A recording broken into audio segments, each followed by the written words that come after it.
Hello guys, how are you? How are you doing? Uh, okay, we are week 4.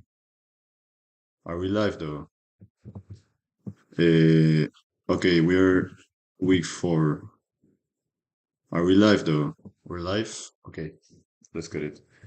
Okay guys, this is the Alpha Master and today is day 4 for the review for the accredited NCCPT exam that I want to take so bad. You have no idea how I want to take this exam. Like at this point, you know, it's annoying because I don't really care if I pass or if I fail. I just want to take it because it's been so long and it's annoying now.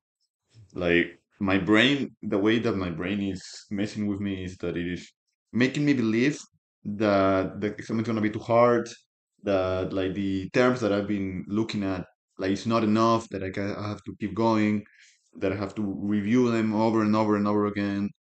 And this is just like a cycle that is really annoying. I'm not gonna lie, dude. This is why, honestly, I was considering ending these freaking sessions and just, just get this over with, and just do this. But then I realized, like, I need to have patience.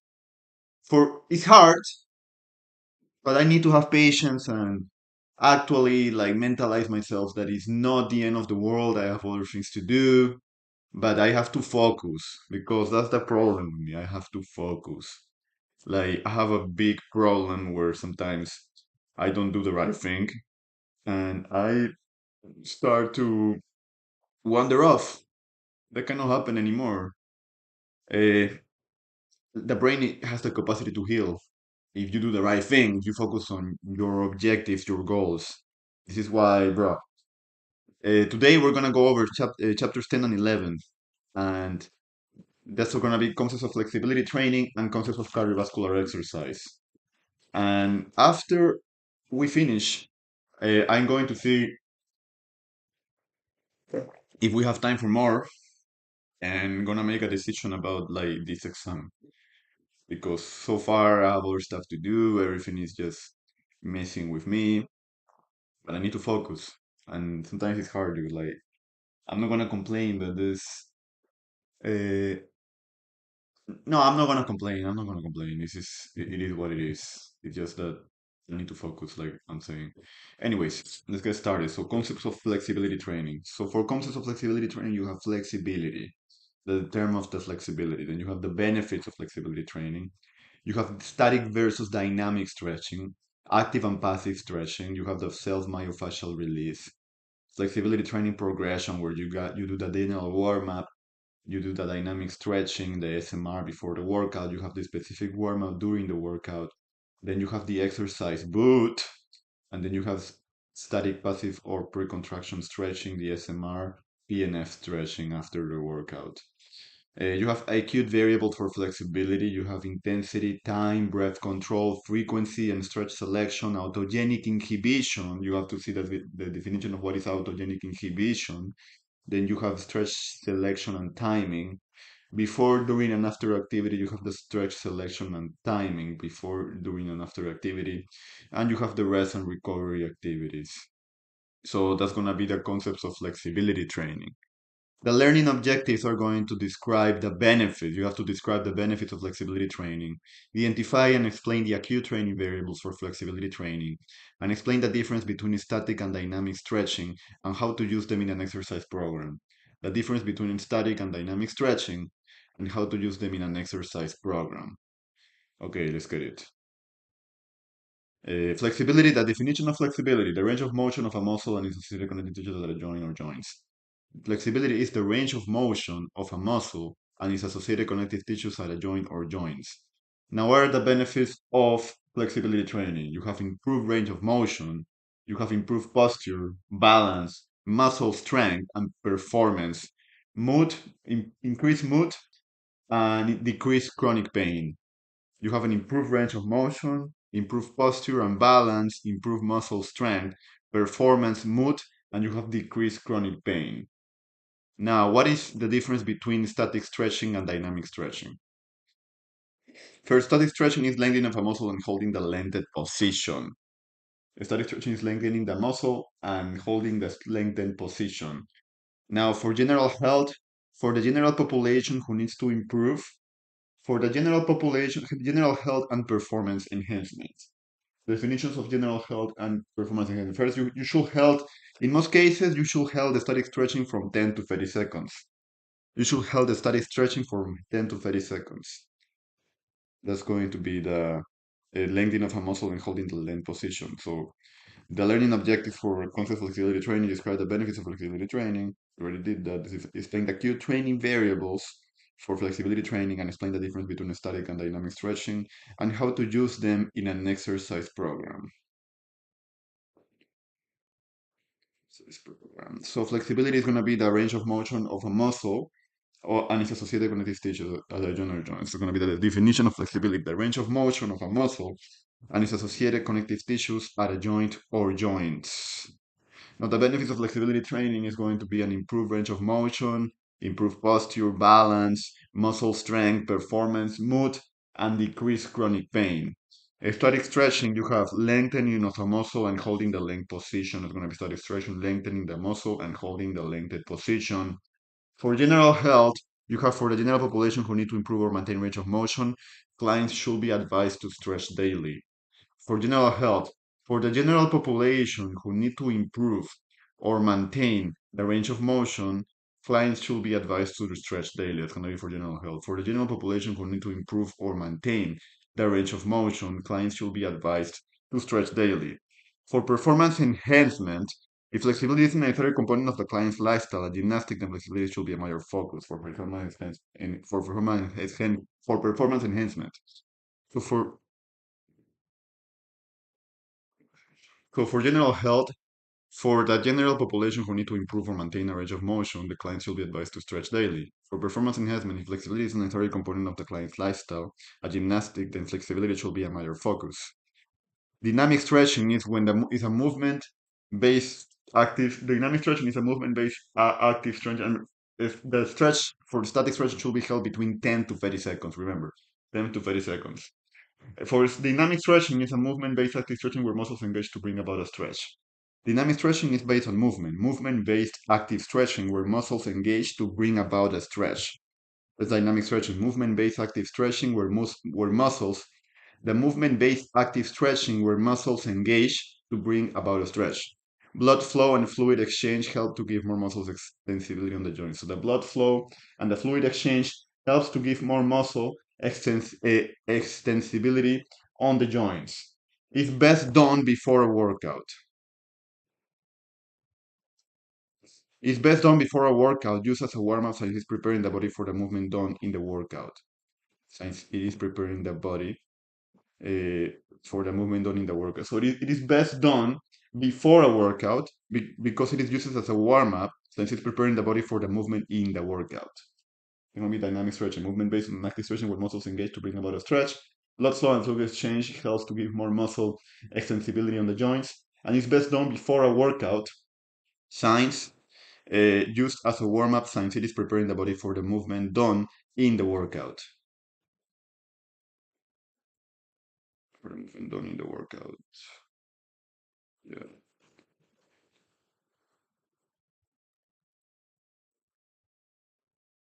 Now, in the workout. Best done before a workout, used as a warm-up since it's preparing the body for the movement done be in the workout.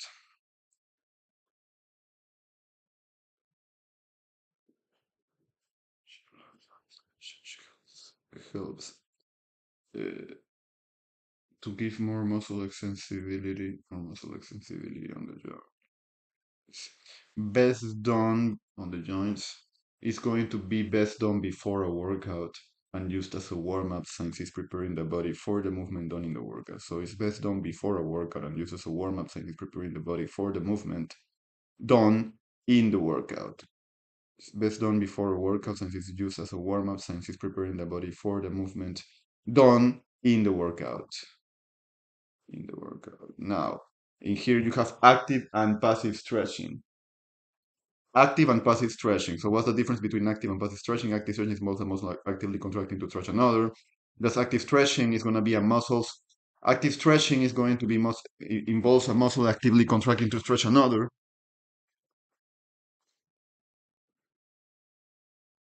Now, active stretching involves a muscle actively contracting to stretch another, and passive stretching involves an external force such as a stretching strap or the hand to move a joint to the end of a range of motion. It's going to be passive stretching. Involves an external force. Active stretching involves a muscle actively contracting to stretch another. Now, passive stretching involves an external force such as a stretching strap or the hand to move a joint to the end of the range of motion. To move a joint to the end of a range of motion. It's going to be passive stretching.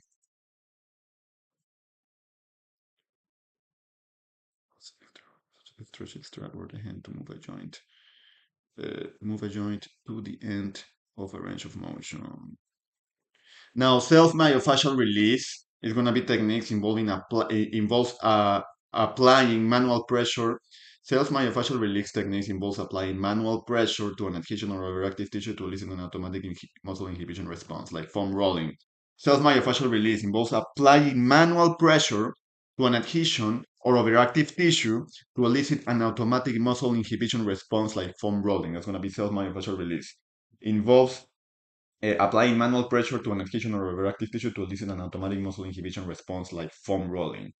So active stretching involves a muscle actively contracting to stretch another, and passive stretching involves an external force such as a stretching strap or the hand to move a joint to the end of a range of motion. To move a joint to the end of a range of motion. Now, self-myofascial release involves applying manual pressure to an adhesion or overactive tissue to elicit an automatic inhibition response, like foam rolling. Now, the flexibility training progression. The flexibility training progression. This progression ensures enhanced performance during exercise and can speed up recovery and between workouts. So, flexibility training progression. This progression ensures enhanced performance during exercise and can speed up recovery between workouts. So, before you have to use the general warm up, then you do the dynamic stretching with SMR with self myofascial release techniques for the before the workout as a general warm up. You do the dynamic stretching SMRs. Then you do the specific warm up. During the workout, you do the specific warm up. Then you do the exercise bout, whatever exercise you're going to do. And then you finally, after the workout, as part of the cool down, you do the static passive or pre-contraction stretching and SMR. You can do the SMR before, but after I recommend to do the SMR with the static stretching. So the general warm-up, the flexibility training progression, as this progression ensures enhanced performance during exercise and can speed up recovery between workouts. You first do the general warm-up before workout, then you do the dynamic stretching, the SMR. Then do the specific warm-up, then you do the exercise boot, and then you do the static passive or pre-contraction stretching or SMR. Now, what are the acute variables for flexibility? They're going to be the tools that we use to define what our workouts are going to look like. Acute variables for flexibility are going to be the tools that we use to define what our workouts will look like. Repetitions or sets. Acute variables for flexibility are going to be used tools that we use to define what our workouts are going to look like. Example are going to be repetitions or sets. And the variables are going to be for flexibility training is going to be intensity, time, breath control, frequency, how often a week are you stretching, and stretch selection. Intensity, time, breath control, frequency, and stretch selection are going to be the variables for flexibility training. Intensity, time, breath control, frequency, and stretch selection. What is autogenic inhibition? Autogenic inhibition is going to be the myofascial release techniques rely on to decrease the excitability of muscle tissue. It's going to be autogenic inhibition. Myofascial release techniques rely on to decrease the excitability of the muscle tissue. Now, stretch selection and timing before activity.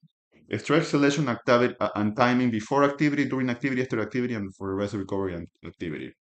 You have the stretch selection and timing before activity. You do dynamic stretching, general warm up, and specific warm up. You do ballistic stretches, not for everyone in SMR. Only before stretching. You do before activity. You do dynamic stretching, general warm up. You do the specific stretching. You do the dynamic stretching, general warm up. You do the specific warm-up, the ballistic stretches and self-manufactured release. That's going to be before stretching. You do the dynamic stretching, general and specific warm-ups. You do the ballistic stretches, not for everyone, and then you do SMR, so manufactured release techniques. During activity, you do dynamic stretches, active recovery. During activity, the stress selection and timing, you do dynamic stretches, active recovery. After stretching, you do the static stretches, PNF stretching, and SMR. And for rest and recovery activity, you do SMR, PNF stretches, and dynamic stretching. So stress selection and timing. The variables for acute training variables for flexibility training is going to be the acute training variables for flexibility training are going to be tools that we use to define what our workouts are going to look like. You have repetitions or sets. And in this case, you have intensity, time, breath control, frequency, and stress selection. You have intensity, time, breath control, frequency, and stress selection. I'm not looking at anything. Intensity, time, breath control, frequency, and stress selection. Intensity, time, breath control, frequency, and stress selection. Autogenic inhibition is going to be our myofascial release technique that relies on the decrease of the accessibility of muscle tissues. Autogenic inhibition is going to be a much of myofascial release technique that relies myofascial release techniques that rely on the decrease of the excitability of the muscle tissue. A stretch selection and timing, you have before activity, you have dynamic stretches, renal warm-up, specific warm-up, ballistic stretches, and self-myofascial release, not for everyone. The ballistic stretching is not for everyone. During activity, you have the dynamic stretches of active recovery for them during activity. During the activity, you have dynamic stretches, the active recovery. After activity, you have static stretches, PNF stretches, and SMR. After activity, you have the static stretches, the PNF stretches, and the SMR. And for rest and recovery activity, you have SMR, PNF stretches, and dynamic stretches.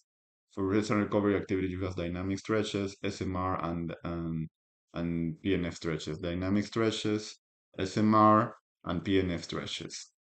For rest and recovery activity, the PNF stretches, SMR, and dynamic stretches. A stretch selection and timing before activity, dynamic stretches, general warm-up, specific warm-up, ballistic stretches, SMR, release. During activity, you have dynamic stretches, active recovery. After activity, you have static stretches, PNF stretches, and SMR. And rest and recovery activities, you have dynamic stretches, PNF stretches, and SMR. You have SMR, PNF stretches, and dynamic stretches for the rest and recovery activities. And those are going to be that was all of chapter 10. And autogenic inhibition is going to be a myofascial release techniques that rely on the decrease of the excitability of muscle tissue. And remember the learning objectives and describe the benefits of flexibility training, identify and explain the acute variables of flexibility training, and explain the difference between static and dynamic stretches and how to use them in an exercise program. It's going to be concept of flexibility training. Concept of flexibility training right there. Now in here, you are going to look at a for the workbook right here. Concepts of flexibility training, or name the 4 benefits of flexibility training. What are the 4 benefits of flexibility training?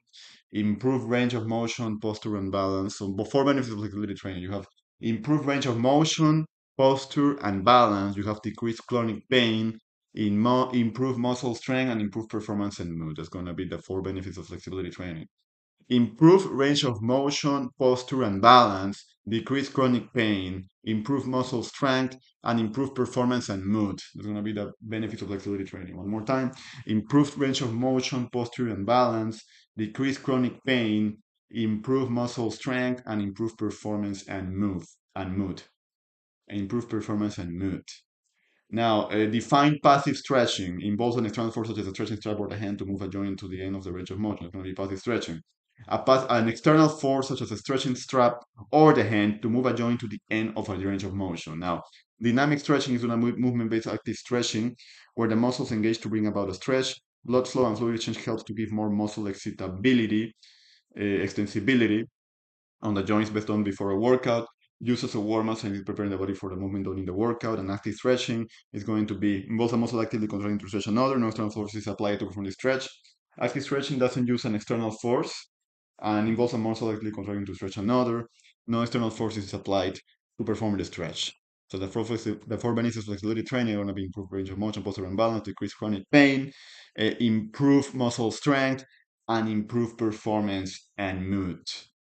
The passive stretching you have involves an external force such as a stretching strap or the hand to move a joint to the end of a range of motion. Dynamic stretching is going to be movement-based active stretching where muscles engage to bring about a stretch. Blood flow and fluid exchange helps give more muscle extensibility on the joints. Best done before a workout, used as a warm-up, since it's preparing the body for the movement done in the workout. And finally, passive stretching involves a muscle actively contracting to stretch another. No external force is applied to perform the stretch.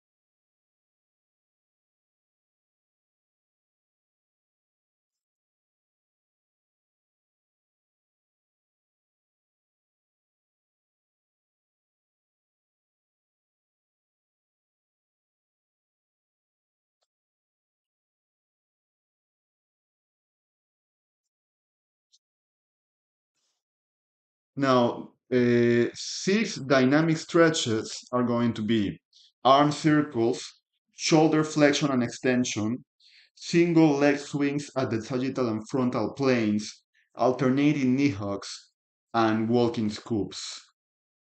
The walking scoops, I saw them the other day.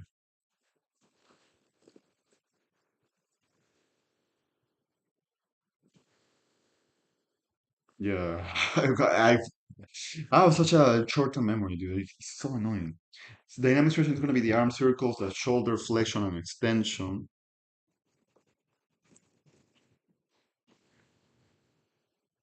There it is. Arm circles, shoulder flexion and extension, the single leg swings at the sagittal and frontal planes, alternating knee hugs, and walking scoops for the static stretches. For the dynamic stretches, sorry. Arm circles, shoulder flexion and extension, single leg swings at the sagittal and frontal planes, alternating knee hugs, and the walking scoops. And five static stretches are going to be these five static stretches. The static stretches you have chest opener, hip flexors. You have chest opener, hip flexors. Then you have the forward fold. You have the bicep stretch and the knees to chest. Chest opener, you have the hip flexors. You have the, where are the hip flexors again?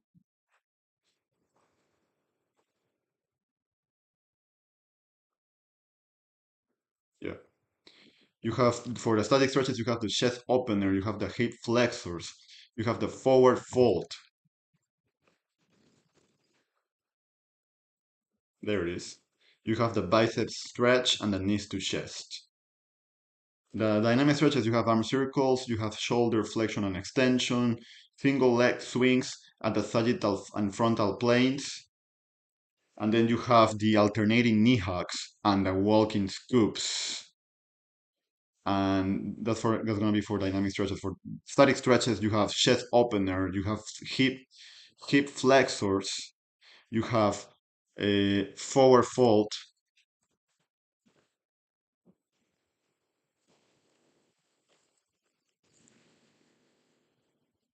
Yeah, there you go. Chest opener, the hip flexors, you have the forward fold, you have the bicep stretch, and the knees to chest. And finally, what is the myofascial release? Define self-myofascial release techniques, knees to chest. Then you have the what is the self-myofascial release? Myofascial release. Define myofascial release. Define myofascial release.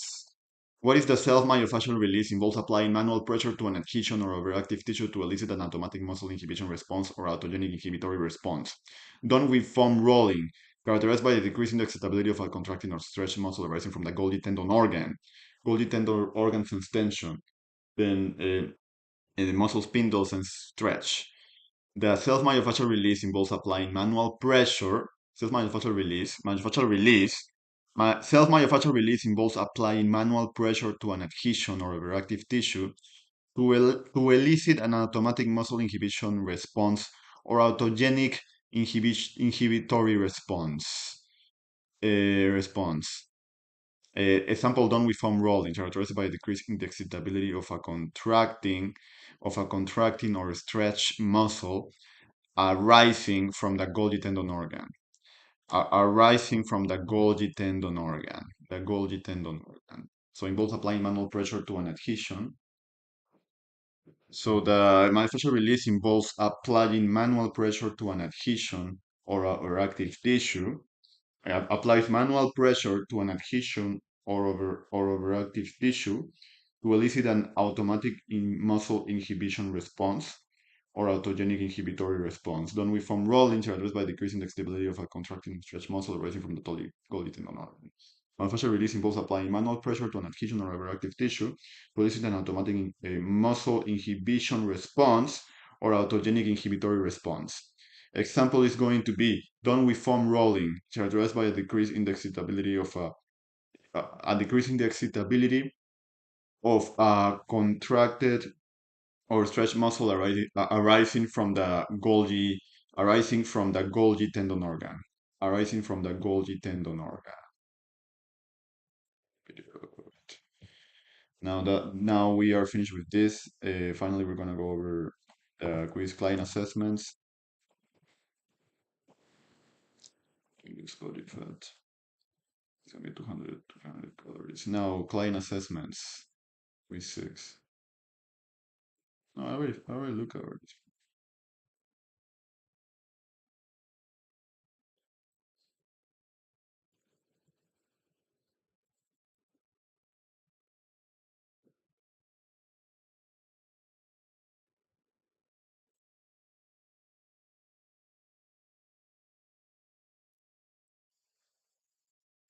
Knee, knee valgus is going to be like the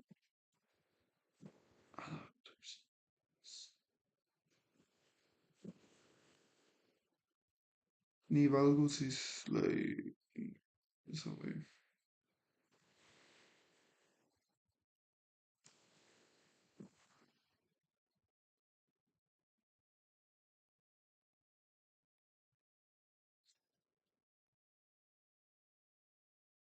It's going to be the adductors.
Maybe overreach.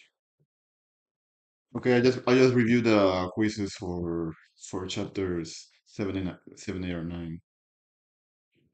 For chapter 7 and 8 and 9. So now concepts of flexibility training.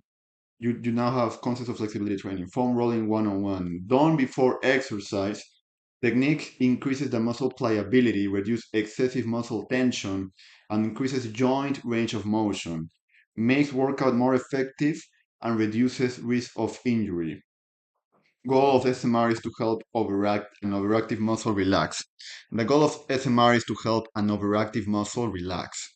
It's going to be self-myofascial release. 30 to 45-second hold is recommended. Relax as much as possible. A 30 to 45-second hold is recommended, so you need to relax as much as possible. 15 to 20 minutes to roll one of your quadriceps. You have 15 to 20 minutes to roll one of your quadriceps to actually roll it out all the way. This explains how to foam roll on their own so that you don't have to waste precious time during a training session. Motivational autonomy of the client to help them take care of themselves without the need of a trainer. You need to teach the motivational autonomy of a client to help them take care of themselves without the need of a trainer. Length tension relationship is going to be muscular contraction moves the skeleton and creates human movement. It's going to be length tension relationship. Muscular contraction moves the skeleton and creates human movement. Muscular contraction moves the skeleton and creates human movement. Think about the parts of the muscles that we can see. Muscular contraction moves the skeleton and creates human movement. Think muscular motivational. So teach each client how to foam roll on their own. So you don't have to waste precious time. So you don't have to waste precious time during a training session. Motivational autonomy of the client to help them take care of themselves without the need of a trainer.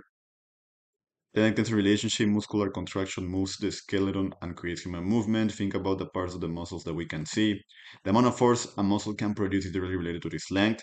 Length of the sarcomeres, repeating functional units within a muscle. Myosin and actin make up the sarcomeres, thick and thin filaments respectively. Muscles contract when these thick and thin filaments slide past each other after an electrical nervous impulse triggers the release of calcium into the myofibril. ADP and ATP are the energy source for the formation uh, of the actin and myosin cross bridges as the sarcomere shortens. As the sarcomere shortens, so does the muscle itself. Ideal sarcomere length to produce maximal contraction is 80% to 120% of the resting length. So the ideal sarcomere length to produce maximum contraction is 80% to 120% of the resting length. C disc is going to be when muscle is excessively length, very low or no tension can be produced at all. That's going to be the C disc. So when muscle is excessively length, very low or no tension can be produced at all. Static stretching is lengthening of the muscle, reduces muscle's ability to generate force. Tight muscle, shortened muscle, flexibility techniques like dynamic, static stretching, and myofascial release techniques can be used to reduce muscle tension. Which of the following is a known benefit of flexibility training? It decreases chronic pain. I'm going to read this one more time, okay? Concepts of flexibility training. Foam rolling 101. Done before exercise. Foam rolling one-on-one is done before exercise. Technique increases the muscle pliability, reduces excessive muscle tension, and increases the joint range of motion, makes workouts more effective, and reduces the risk of injury. Goal of SMR is to help an overactive muscle relax.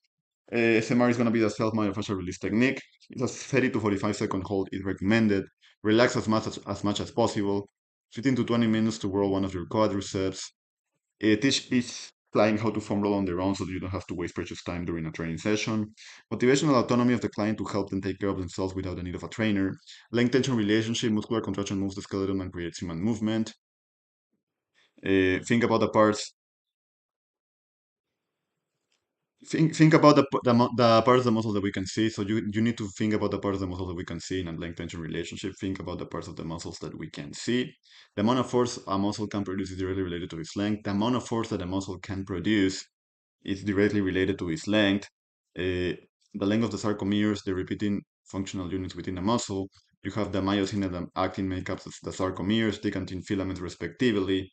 Muscles contract when these thick and thin filaments slide past each other, and after an electrical nervous impulse triggers the release of calcium into the myofibril. ADP and ATP are the energy sources for the formation of the actin and myosin cross bridges.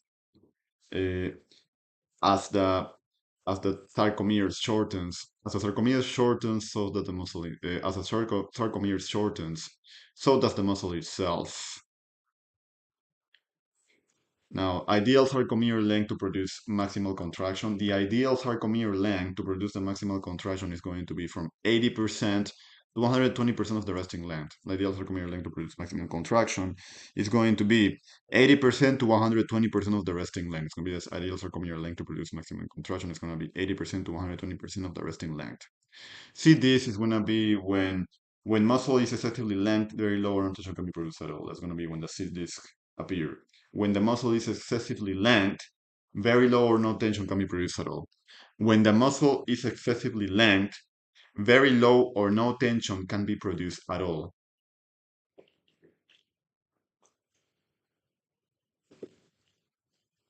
Static stretching, lengthening of the muscle, reduces muscle's ability to generate force. Going to be static stretching, lengthening of the muscle. Uh, Lengthening of the muscle reduces the muscle's ability to generate force. So static stretching is going to be the lengthening of the muscle, reduces the muscle's ability to generate force. Tight muscle is going to be a shortened muscle. Flexibility technique like dynamic, static stretching, and myofascial release can be used to reduce muscle tension. Static stretching is going to be the lengthening of the muscle, reduces the muscle's ability to generate force. A tight muscle is going to be a shortened muscle. Flexibility techniques like dynamic, static stretching, and myofascial release can be used to reduce muscle tension. Now, here the static stretching is going to be a lengthening of the muscle, reduces the muscle's ability to generate force. A tight muscle is going to be a shortened muscle. Uh, Flexibility techniques like dynamic strategic stretching and myofascial release can be used to reduce muscle tension. So which of the following is a known benefit of flexibility training? Decreased chronic pain is one of the known benefits of flexibility training.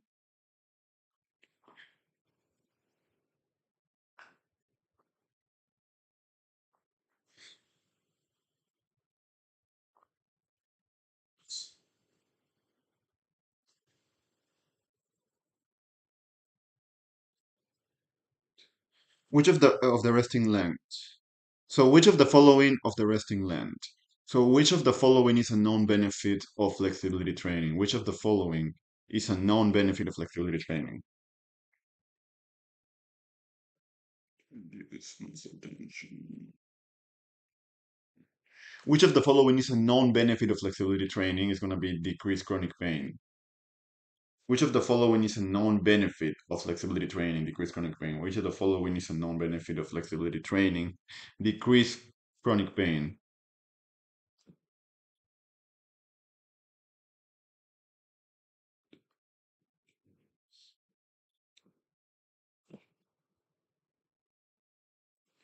Which of the following is a known benefit of flexibility training? Which of the following is a known benefit of flexibility training? Which of the following is a known benefit of flexibility training is going to be decreased chronic pain. That's a known benefit of flexibility training. A known benefit of flexibility training is decreased chronic pain.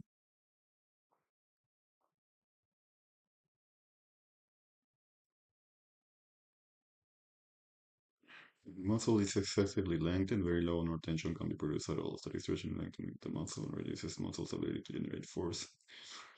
Tight muscle, shortened muscle flexibility techniques like dynamic stretching and stretching on myofascial release can be used to reduce muscle tension.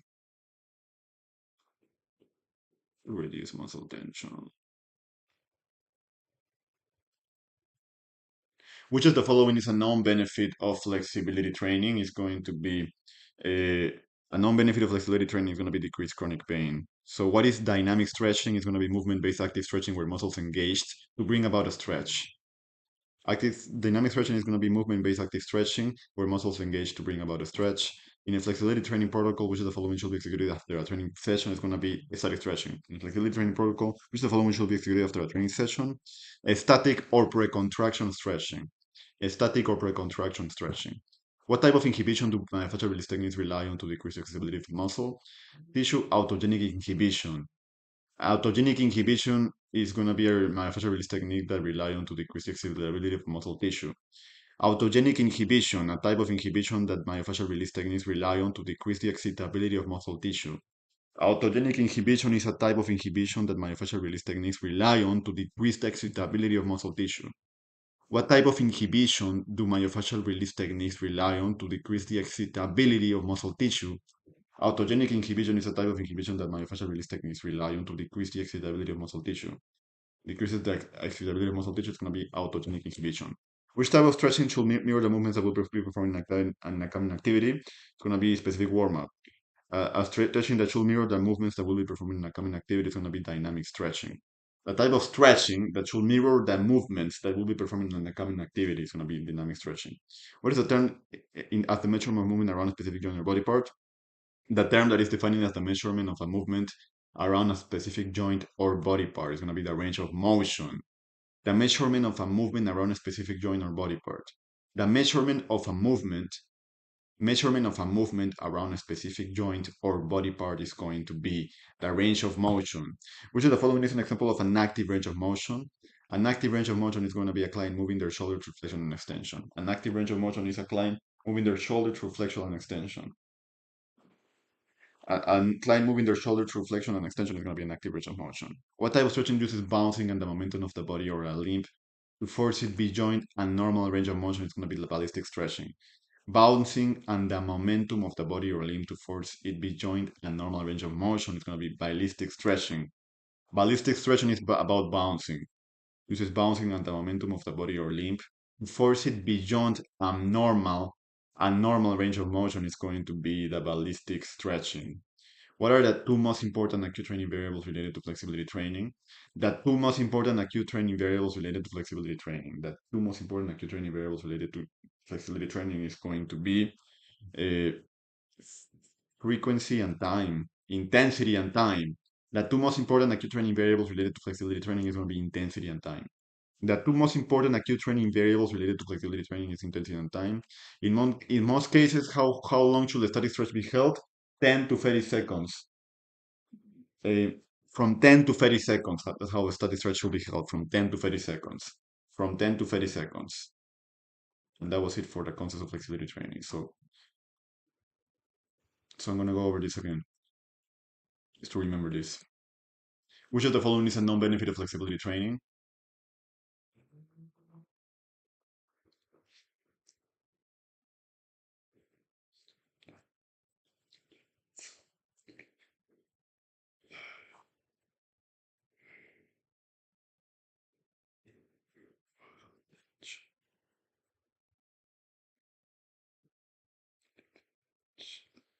Strengthening of the muscle. Increases muscle's ability to generate force. Tight muscle, shortened muscle. Tight muscle is going to be a shortened muscle. Flexibility, flexibility techniques like dynamic, static stretching and myofascial release can be used to reduce muscle tension. So, which of the following is a non-benefit of flexibility training is going to be decreased chronic pain. Stretching is movement. Dynamic stretching is movement-based active stretching where muscles engage to bring about a stretch. In the flexibility training protocol, which of the following should be executed after a training session?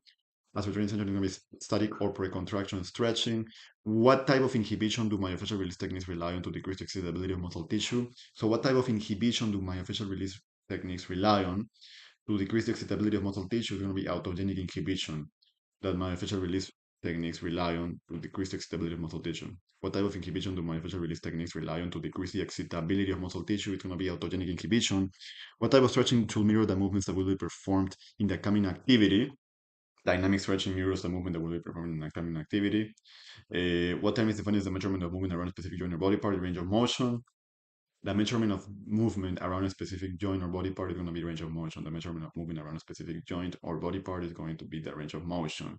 Which of the following is an example of an active range of motion, a client moving their shoulder for flexion and extension? An example of an active range of motion is going to be a client moving their shoulder through flexion and extension. Which of the following is an example of an active range of motion? An active range of motion is going to be a client moving their shoulder through flexion and extension. Active range of motion, a client moving their shoulder through flexion and extension.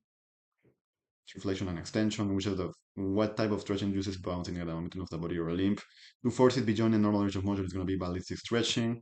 And what are the two most important acute training variables related to flexibility training? The two most important acute training variables related to flexibility training are going to be intensity and time. The two most important acute training variables related to flexibility training are intensity and time. And finally, in most cases, how long should a static stretch be held? From 10 to 30 seconds. That's how long a static stretch should be held. A static stretch should be held from 10 to 30 seconds. A static stretch should be held from 10 to 30 seconds. That was it for the concepts of flexibility training. Now we're going to go over concepts of cardiovascular training after the break. And the concept of cardiovascular training, the learning objectives are going to be to describe the benefits of cardiovascular exercise, identify and explain the acute training variables for cardiovascular exercise, identify the common modes of cardiovascular training, and explain the common environmental influence on physical activity. You have some benefits, recommendations. It doesn't take that long. The cardiovascular exercises. What is true? That's going to be cardiovascular exercises. Frequency, intensity, time, and type. You need to know the definition of vital capacity, lactate trace, tidal volume, lactate threshold, metabolic rate equivalent, circuit training.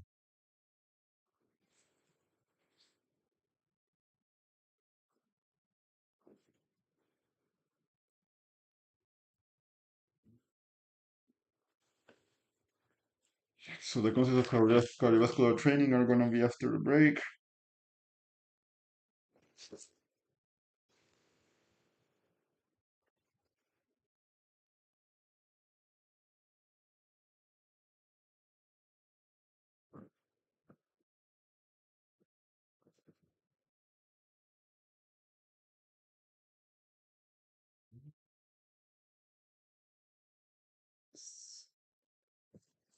Yeah, cardiovascular exercise. Knee valgus, knee valgus, knee valgus, knee valgus. And I also wanted to say,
oh, I'm gonna explode.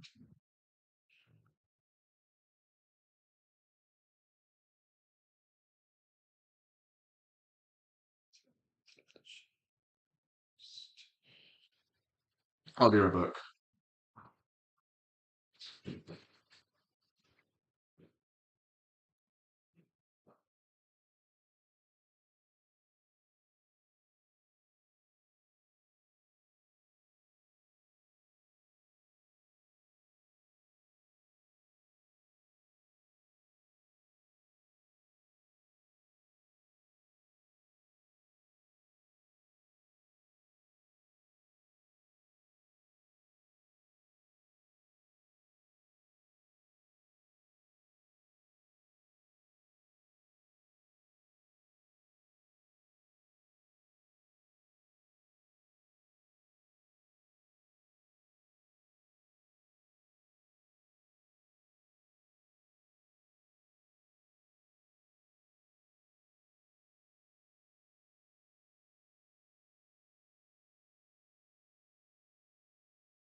Damn it.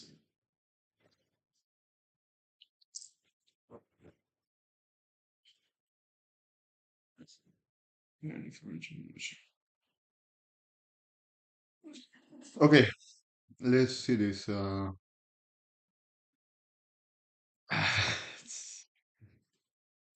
where it stopped. That was annoying. Damn it, dude.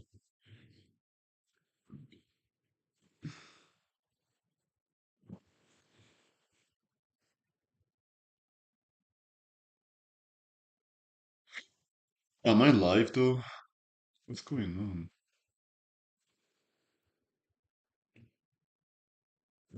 Am I even live right now? Yeah, we're live, dude. Right now. Yeah, we're live, dude. Right now. Yeah, we're live, dude. Right now. Yeah, we're live, dude. Right now. Yeah, we're live, dude. Right now. Yeah, we're live, dude. Right now. Yeah, we're live, dude. Right now. Yeah, we're live, dude. Right now. Damn it. How do I distract myself like that? Anyways. Okay, guys. We just finished cardiovascular concepts of flexibility training. Now we're gonna go over concepts of cardiovascular training. And yeah, let's get it.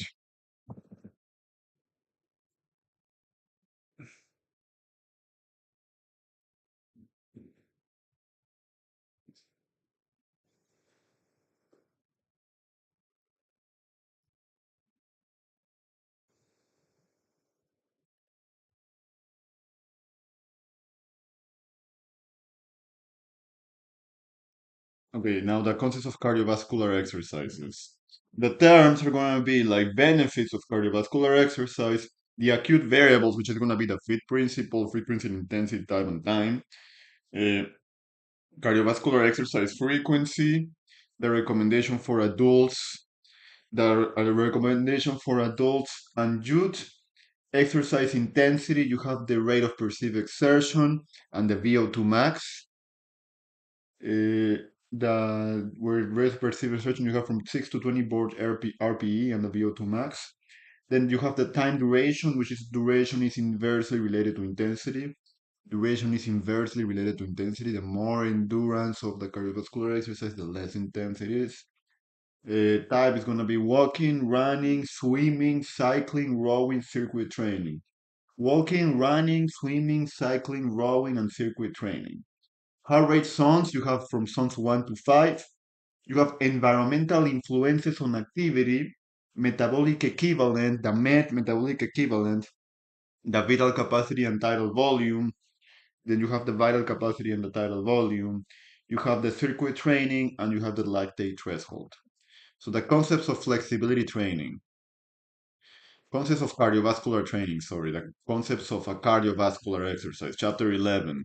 The concepts of cardiovascular exercise. The learning objective is going to be to describe the benefits of cardiovascular exercise, identify and explain the acute variables for cardiovascular exercise, identify common modes of cardiovascular training, and explain the common environmental influence on physical activity. It's going to be the learning objective. Describe the benefits of cardiovascular exercise, identify and explain the acute variables of cardiovascular exercise, identify the common modes of cardiovascular training. There are different modes of cardiovascular training. You need to identify the common modes of cardiovascular training and explain the common environmental influence on physical activity. Explain the common environmental influences on physical activity.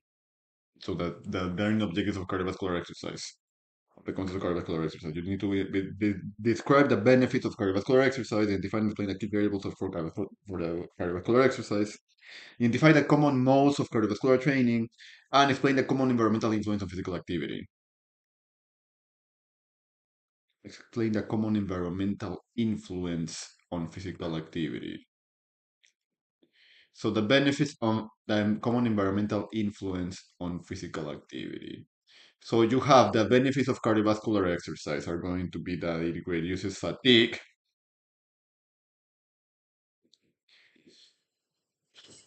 The benefits of cardiovascular exercise is going to be that it reduces fatigue, enhances self-image, improves energy levels, slows the effects of aging, reduces depression, improves sleep, reduces stress and anxiety, and improves mental acuity and prevents some types of cancer, burns additional calories. So the benefits of cardiovascular exercise is going to be that it reduces fatigue, depression, stress and anxiety, improves energy levels, sleep and mental acuity, prevents some types of cancer, enhances self-image, and slows the effects of aging. And you can burn additional calories as well. That's going to be some of the benefits of cardiovascular exercise now. Essentially, the acute training variables for cardiovascular exercise. The acute variables for cardiovascular exercise are going to be the fit training, the fit principle. It's going to be the fit principle, the acute variables for cardiovascular training. The acute variables for cardiovascular training is going to be the fit principle, the frequency, the intensity, the time, the duration, and the type.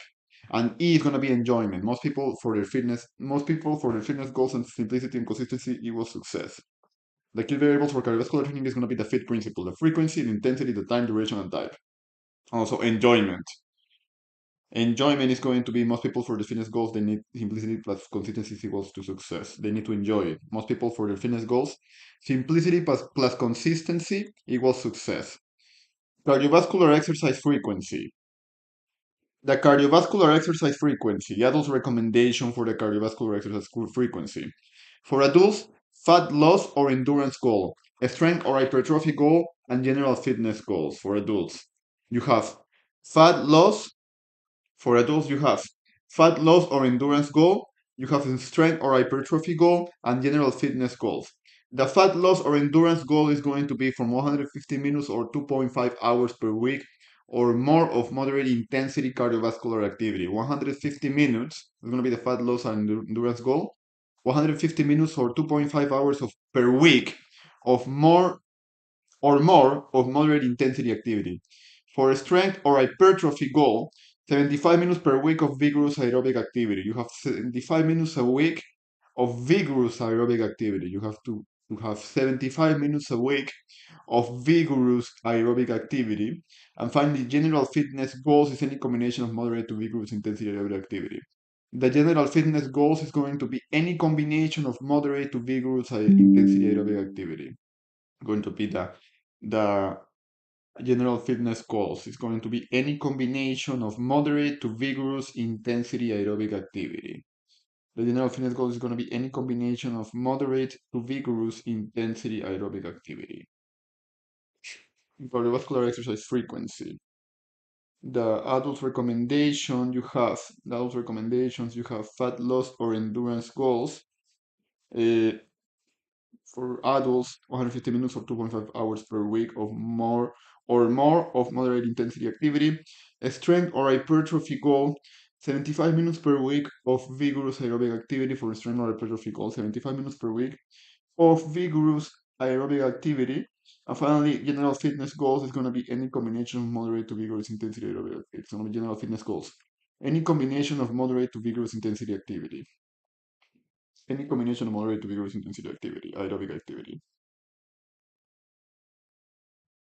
Now, recommendation for youth, the recommendation for youth,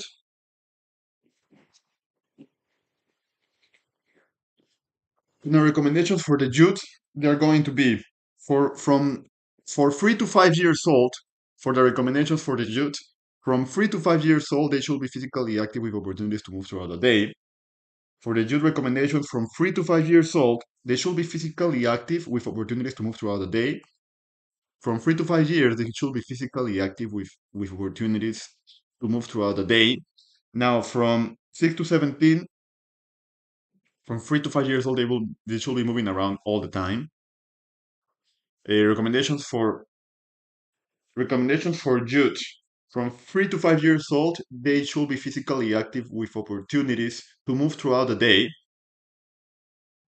Now, from 6 to 17 years old, they should have at least 60 minutes per day of moderate to vigorous intensity, at least 3 days per week of vigorous intensity activity. That's going to be from 6 to 17 years of age.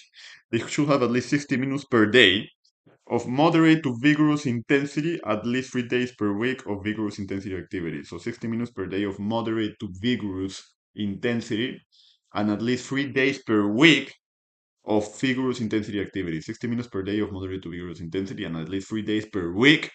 At least 3 days per week of vigorous intensity activity. 60 minutes per day of moderate to vigorous intensity, and at least 3 days per week of vigorous intensity activity. Intensity activity. Now, the exercise, cardiovascular exercise intensity is going to be the rate of perceived exertion.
Cardiovascular exercise intensity, you have the rate of perceived exertion. For the cardiovascular exercise intensity, for the cardiovascular exercise intensity, for the cardiovascular exercise intensity, for the cardiovascular exercise intensity, you have the rate of perceived exertion. For the cardiovascular exercise intensity, for the cardiovascular exercise intensity, you have the rate of perceived exertion, the Borg RPG, the rate of perceived exertion, which is going to be measured between the Borg RPE and the modified rate of perceived exertion. The Borg RPE is going to go from 6 to 20.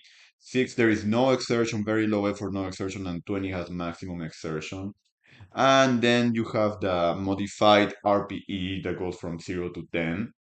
And also it includes the target heart rate or the percentage of maximum heart rate. So that the duration for the cardiovascular exercise time and duration is inversely related to intensity. The duration is inversely related to intensity. The longer the session, the lower the intensity. The higher the intensity is going to be, the shorter the session.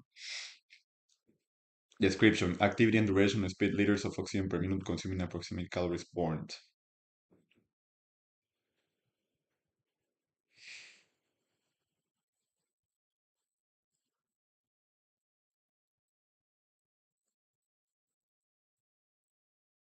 Okay, now we're gonna go over the cardiovascular exercise intensity, the RPE, the rate of perceived exertion. The Borg RPE, from 6 to 7, you have a modified RPE of 0. The breathing test is from 6 is no exertion and 7 is very light. And the target heart rate is going to be 50 to 60%, and the exercise type is going to be a warm up. A very light for 7, a no exertion for 6, Borg RPE, and very light for 7. From 8 to 9 Borg RPE, you have a modified RPE of 1, and there is a very light breathing, can syncope very easily, very light. So 15 to 60% is also in the exercise type of the warm up. Now, from a Borg RPE of 10 to 11, now you are in a modified RPE of 2, and it's a deeper breathing, but comfortably can hold a conversation. You have a deeper breathing, but you can comfortably hold a conversation, and it's a 60 to it's now is 60 to 70% of the heart rate zone of the target heart rate, and it's a exercise type is going to be a recovery type exercise. Now in 12, you go into a modified RPE of 3 for a 12 RPE, and for 13, a Borg RPE of 13, you are able to talk, but it's hard to hold a conversation. When you get to Borg RPE of 13, you get to a modified RPE of 3. you're able to talk, but it's hard to hold a conversation, and you are in a 70 to 80% target heart rate, and you're now in an aerobic exercise type. You're in an aerobic exercise type with oxygen and oxidative. When you're in a bulk RPE of 14, now you're in a modified RPE of 4. You're also able to talk, but hard to hold a conversation. You have a target heart rate of 70 to 80% in this aerobic. Now, from in bulk RPE of 15, you have a modified RPE of 5. For 16, a modified RPE of 6, and so consecutively.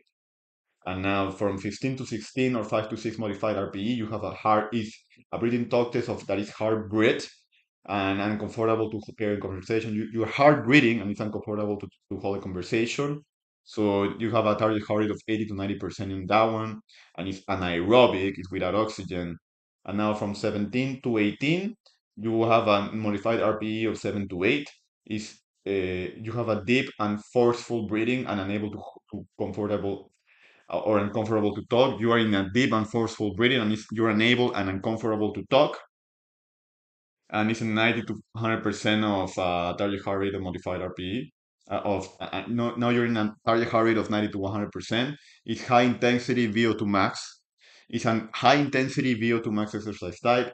19, you're in a modified RPE of 9. It's extremely hard to talk in a modified RPE of 9 and in a bar RPE of 19. Also in a target heart rate of 19 to 100% in a high intensity VO2 max exercise type. And finally, 20 is the bar RPE, the maximum bar RPE, which is a 10 modified RPE. 20 is the maximum work RPE, which is a modified RPE of 10. You are in maximum exertion.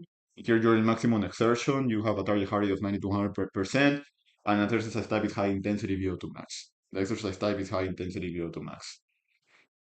Remember that in cardiovascular exercise time and duration, in cardiovascular exercise time and duration, the duration is inversely related to the time, which means that the longer the session, the lower the intensity. The higher the intensity, the shorter the session. The duration is inversely related to intensity. The longer the session is the lower the intensity. The higher the intensity is going to be the shorter session.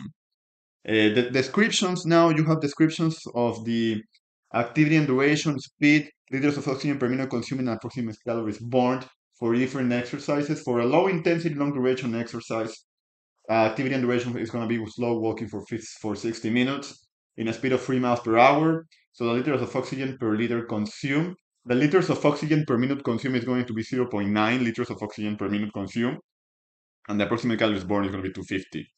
Now, a moderate intensity, moderate duration activity is going to be like brisk walking for 45 minutes in a speed of 4 miles per hour. And the liters of oxygen per minute consumed is going to be 1.1 liters of oxygen per minute consumed, a little bit more of oxygen per minute consumed, and approximate calories burned is going to be 250, the same, because the amount of time you reach the same calories in more time. And a high intensity, short duration, no, you reach more calories in less time, sorry, because it's moderate very to low intensity, long duration. More intensity, moderate duration, yeah, is 45 minutes. Now, high intensity, short duration is going to be moderate jogging for 20 minutes. That's going to be the activity and duration. You're moderately jogging for 20 minutes. That's going to be the activity and duration. A moderate jog for 20 minutes at 6 miles per hour. You're moderately jogging for 20 minutes at 6 miles per hour. Liters of oxygen per minute consumed is going to be 2.7 liters of oxygen per minute consumed. 2.7 liters of oxygen per minute consumed, and the approximate calories burned is going to be 250 as well, but you just burn 250 calories in 20 minutes. You just burn 250 calories in 20 minutes. It's going to be the difference. If you burn to 250 calories in 20 minutes.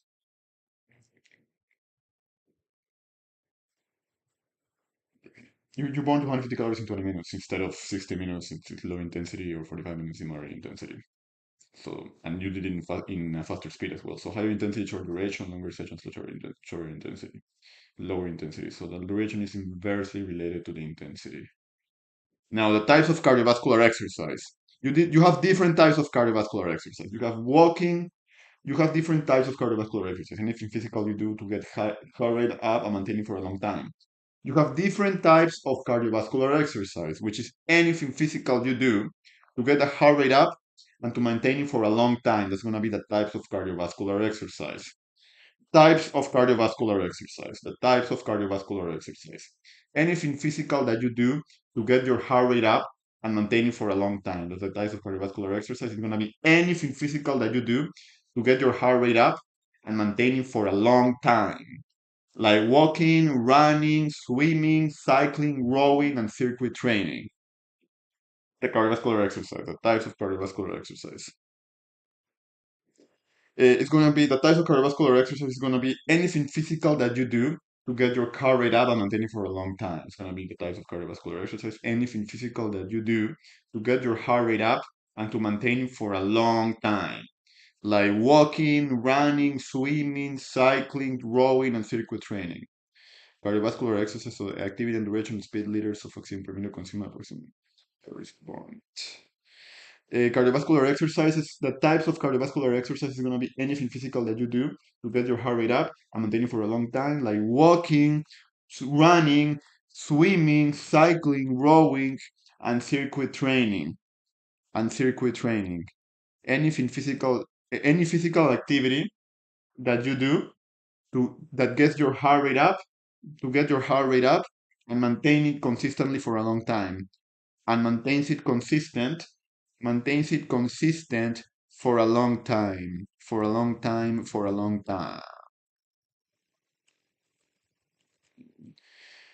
Now you have 5 different heart rate zones. Heart rate zones are going to be training zones that represent different training intensities, goal, and fitness level of client dictates which zone is best. Heart rate zones is going to be the training zones that represents different training intensities. The goal and fitness level of the client dictates which zone is best. The heart rate zones, HR zones, they're going to be the training zones that represent different training intensities. The heart rate zones are going to be the training zones that represent with different training intensities. Training zones that represent different training intensities, they're going to be the goal and the fitness level of the client dictate which zone is best. Heart rate zones is going to be training zones that represent which training, which heart rate zones is going to be training zones that represent different training intensities. Goal and fitness level of the client dictates which zone is best. Now in here you have zone 1, which is 50 to 60% of max HR. A very light activity like a warm up or a cool down. Zone 2, you have 60 to 70% of maximum heart rate, which is going to be a light activity like slow pace jogging, walking up a flight of stairs, lightweight, low resistance. Then you have zone 3, which is 71 to 80% maximum heart rate. Moderate activity that increases aerobic endurance, like moderate jogging, cycling, or rowing. Now you have zone 4, which is going to be 81 to 90% is going to be anaerobic. 81 to 90%, which is going to be anaerobic, which is going to be maximum heart rate. It's going to be hard anaerobic activity. Hard anaerobic activity like high rep ball slams. Hard anaerobic activity like high rep ball slams.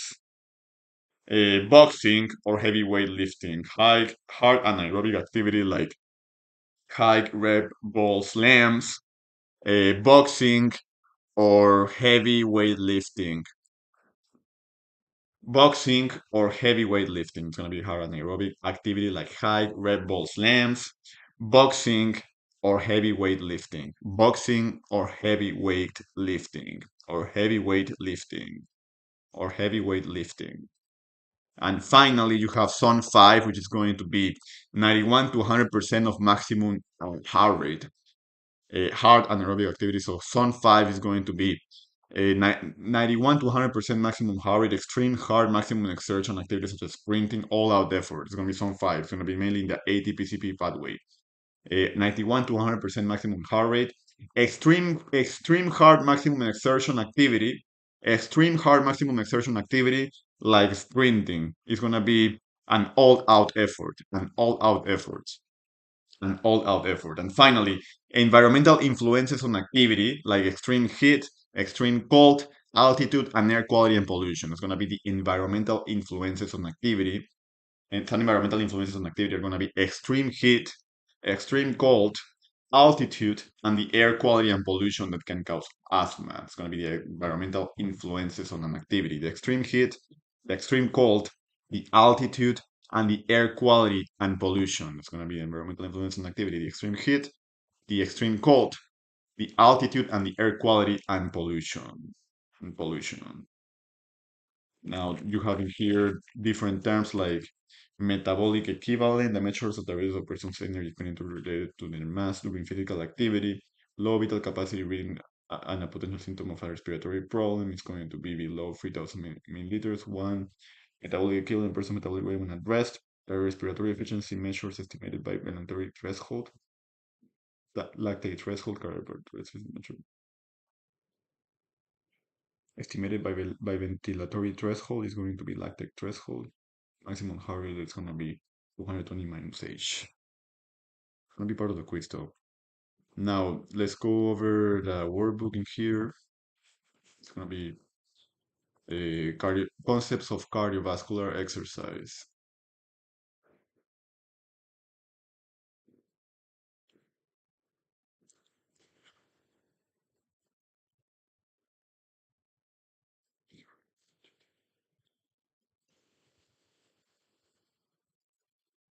For benefits of flexibility training, going to be improved range of motion, posture and balance, decrease chronic pain, improve muscle strength, and improve performance and mood.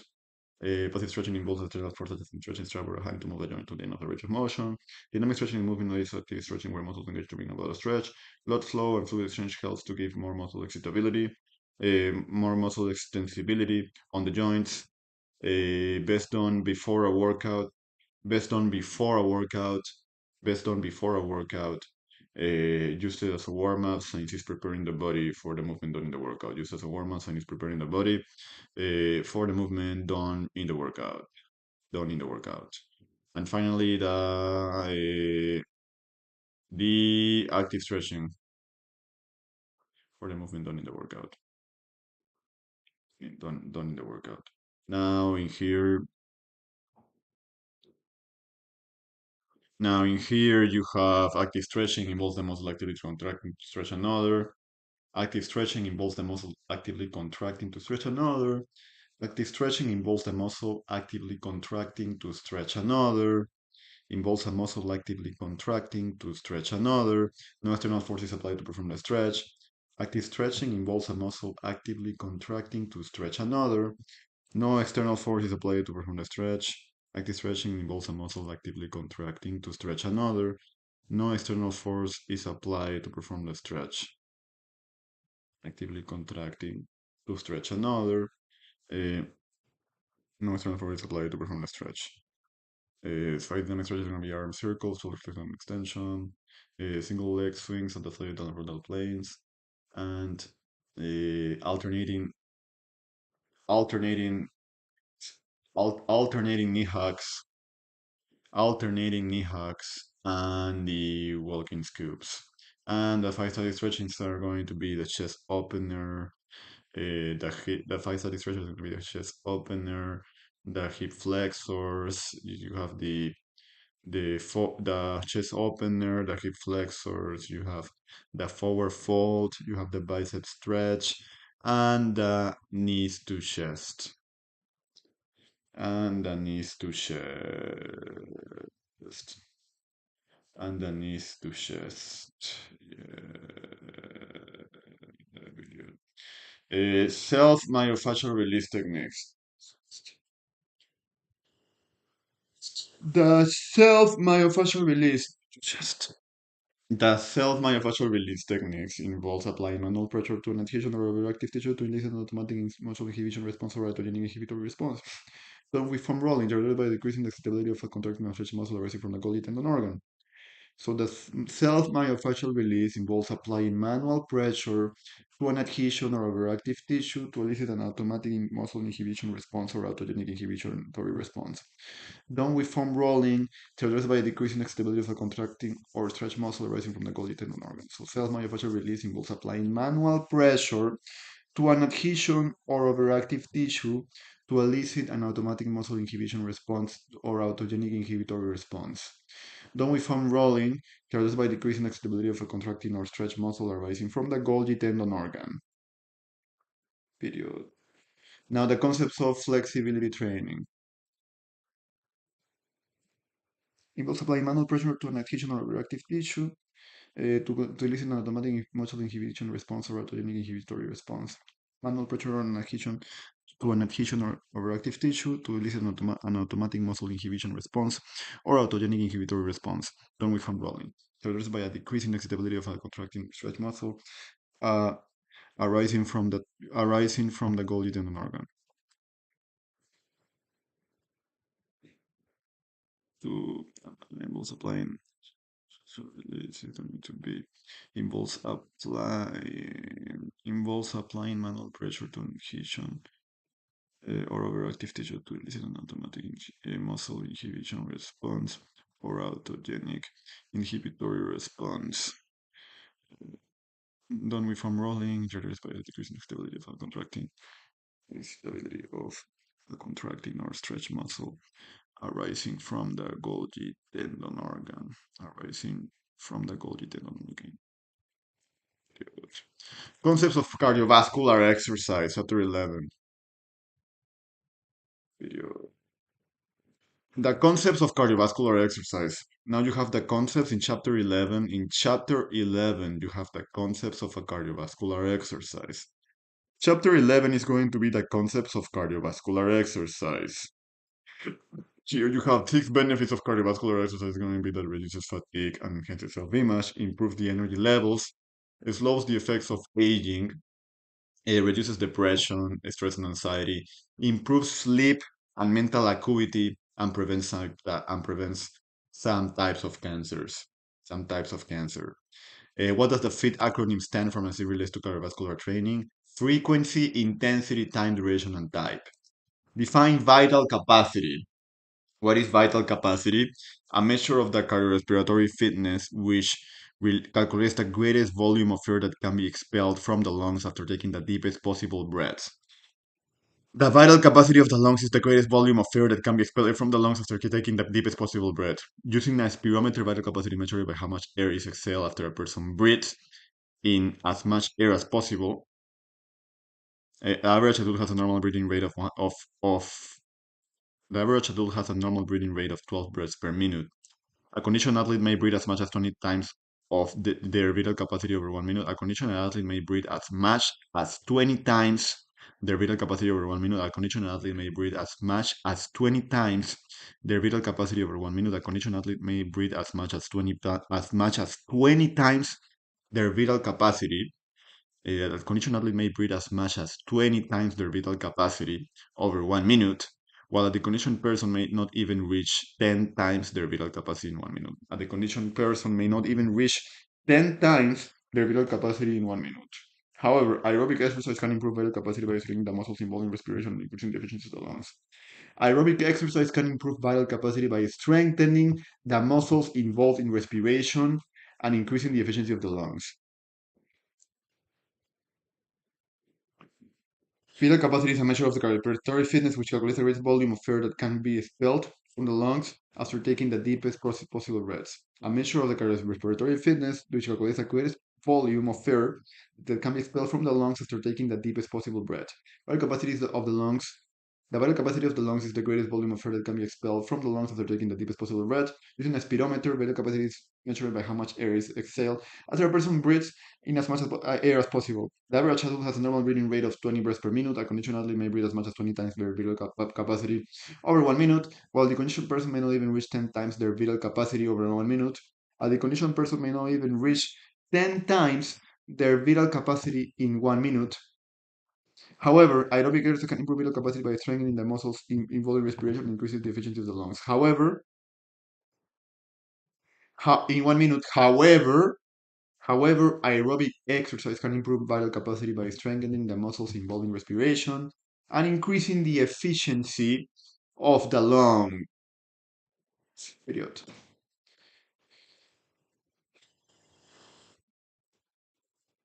Tidal volume, a measure of cardiorespiratory fitness that measures the lung volume representing the normal volume of air displaced between normal inhalation and exhalation where extra effort is not applied. It's measured of how much air moves into and out of some lungs while at rest. On average, tidal volume is about 10% of a person's vital capacity. The following factors influence tidal volume and vital capacity: age, sex, body size, and physical conditioning. So tidal volume is just a normal respiration. A measure of cardiorespiratory fitness that measures the lung volume, representing the normal volume of air displaced between normal inhalation and exhalation when extra effort is not applied. Tidal volume, a measure of cardiorespiratory fitness that measures the lung volume, representing the normal volume of air displaced between normal inhalation and exhalation when extra effort is not applied. Tidal volume is going to be a measure of cardiorespiratory fitness that measures the lung volume, representing the normal volume of air displaced between normal inhalation and exhalation when extra effort is not applied. This means that it is a measure of how much air moves into and out of someone's lungs while at rest. On average, tidal volume is about 10% of a person's vital capacity. The following factors influence tidal volume and vital capacity: age, sex, body size, and physical conditioning. Metabolic equivalent is going to be a measure of the ratio of the person's expended energy expenditure to their mass while performing physical activity. This measure considers the metabolic rate at rest and the metabolic rate required to support an activity. Metabolic equivalent is going to be a measure of the ratio of a person's expended energy expenditure.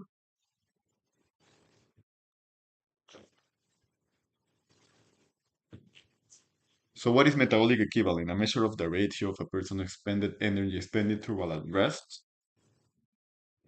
Metabolic equivalent is going to be a measure of the ratio. Metabolic equivalent is a measure of the ratio of the person's expended energy expenditure to their mass while performing physical activity. This measure considers the metabolic rate at rest and the metabolic rate required to perform activity. Metabolic equivalent, the measure of the ratio of a person's expended energy expenditure to their mass while performing physical activity. This measure considers the metabolic rate at rest and the metabolic rate required to support an activity. Now, list the formula used. List the formula used to calculate metabolic equivalent. List the formula used to calculate metabolic equivalent. List the formula used to calculate metabolic equivalent.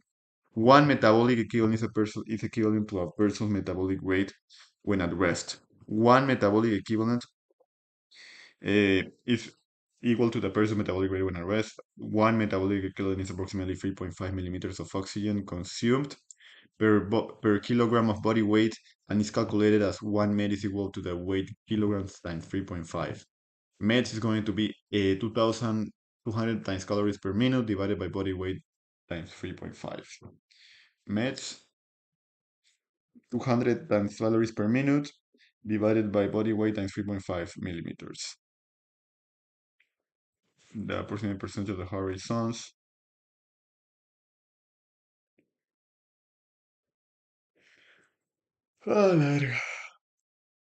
Tidal volume is a measure. Tidal volume is going to be a measure of the cardiorespiratory fitness. Tidal volume is a measure of cardiorespiratory fitness that measures the lung volume representing the normal volume of air space between normal inhalation and exhalation when the effort is not applied. It is a measure of how much air moves into and out of someone's lungs while at rest. Our tidal volume is about 10% of person's vital capacity. The following factors influence tidal volume, vital capacity: age, sex, body size, and physical age, sex, body size, and physical conditioning. Now, define metabolic equivalent, a measure of the ratio of a person's expended physical conditioning. Define metabolic equivalent is going to be a measure of the ratio of a person's expended energy expenditure to the mass while performing physical activity. This measure considers the metabolic rate at rest and the metabolic rate required to support an activity. This measure considers the metabolic rate at rest and the metabolic rate required to support an activity. Now, finally, list the formula.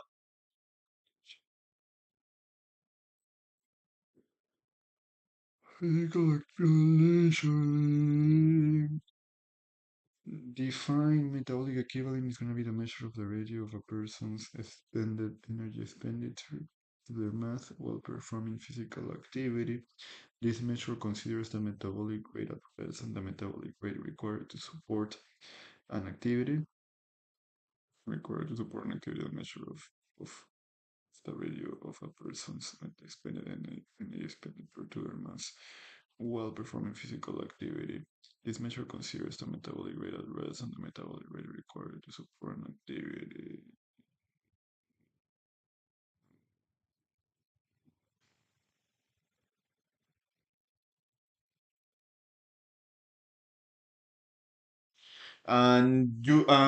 To support an activity. And finally, list the following.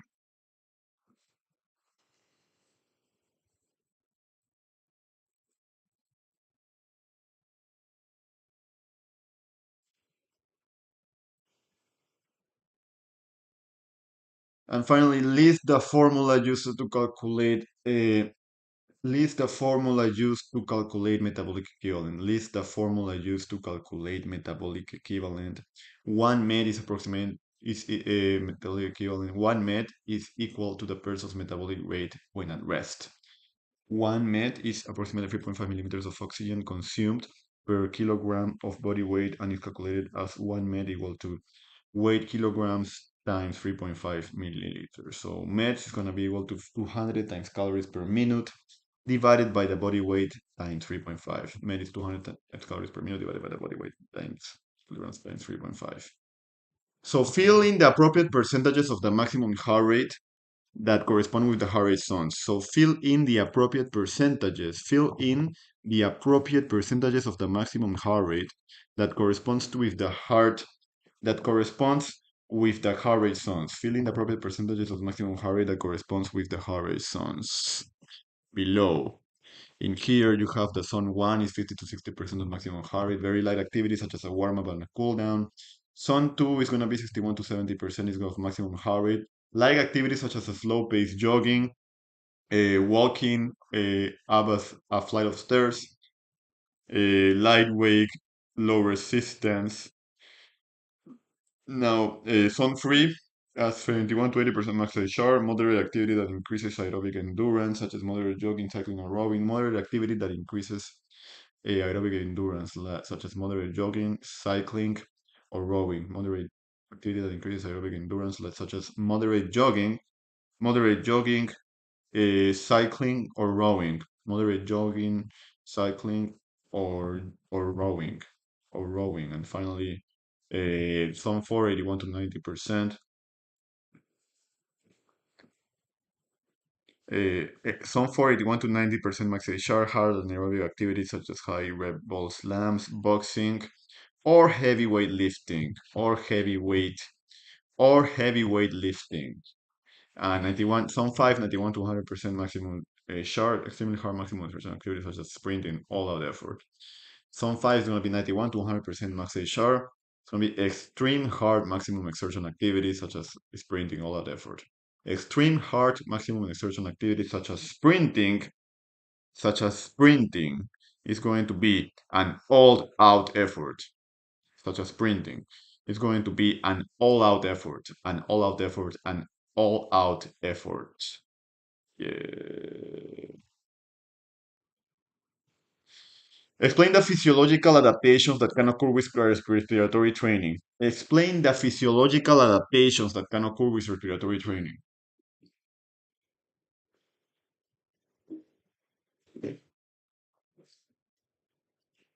So, what are the physiological adaptations that can occur with like this part of the test, by the way? Explain the physiological adaptations that can occur with cardiorespiratory training. Aerobic exercise burns stored fat from adipose tissues, improves cardiovascular health and fitness, and improves the body's ability to recover after intense exercise. It is typically longer duration and relies on slow twitch muscle fibers, which contract slower and at a lower intensity. One major training adaptation of aerobic exercise is the increase in the size of and number of type 1 muscle fibers to improve endurance performance. Aerobic exercise cannot change type 2 muscle fibers and into type 1 fibers, contrary to popular belief. These fiber types are too inherently different. However, some muscle fibers can begin to favor and take on similar characteristics as another type of fiber based on the activity of the person. However, some muscle fibers can begin to favor and take on similar characteristics as another type of fiber based on the activity of the person. In the same on activity of the person. In the same respect, in the same respect, in the same respect, type 2 fibers are more prone to atrophy. In the same respect, type 2 fibers are more prone to atrophy, the wasting away or loss of muscle tissue. In the same respect, type 2 fibers are more prone to atrophy, which is the wasting away or loss of muscle tissue, with no use. This means that their physiological atrophy is going to be the wasting away or loss of muscle tissue with no use. With no use. This means that this means that there are physiological mechanisms in the fast twitch fibers that make them.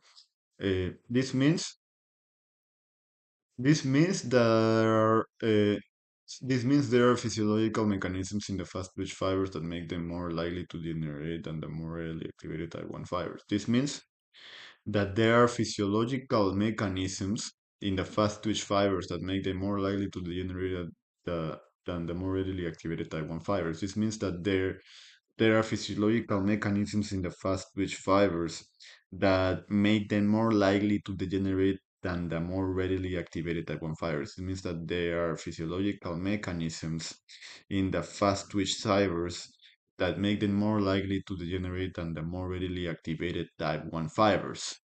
Uh, aerobic Aerobic training also increases the number of and size. This means that there are physiological mechanisms in the fast twitch fibers that make them more likely to degenerate than the more readily activated type 1 fibers. Aerobic training also increases, this means that there are physiological mechanisms in the fast twitch fibers that make them more likely to generate more activated type 1 fibers.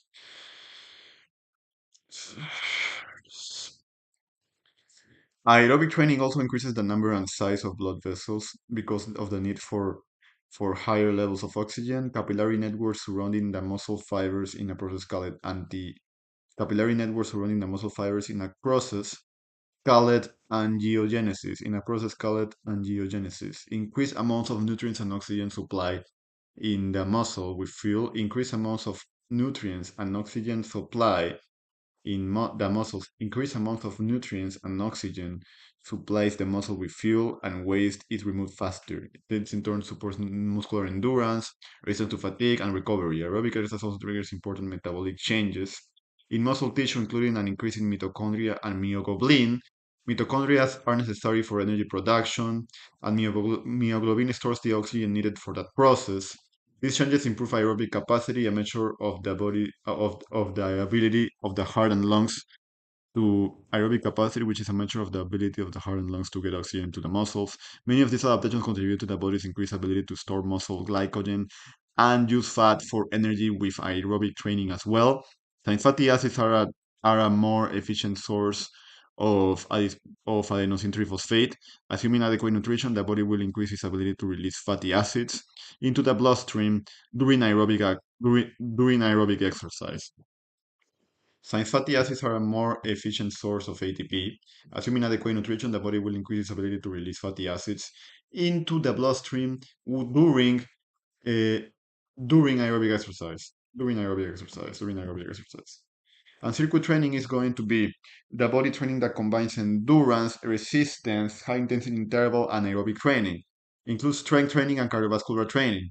A circuit is a group of exercises performed in succession. Each exercise is done for a determined number of repetitions for amount of time before moving on to the next exercise with little to no rest between exercises. It's going to be circuit training. It goes from one to the other real fast.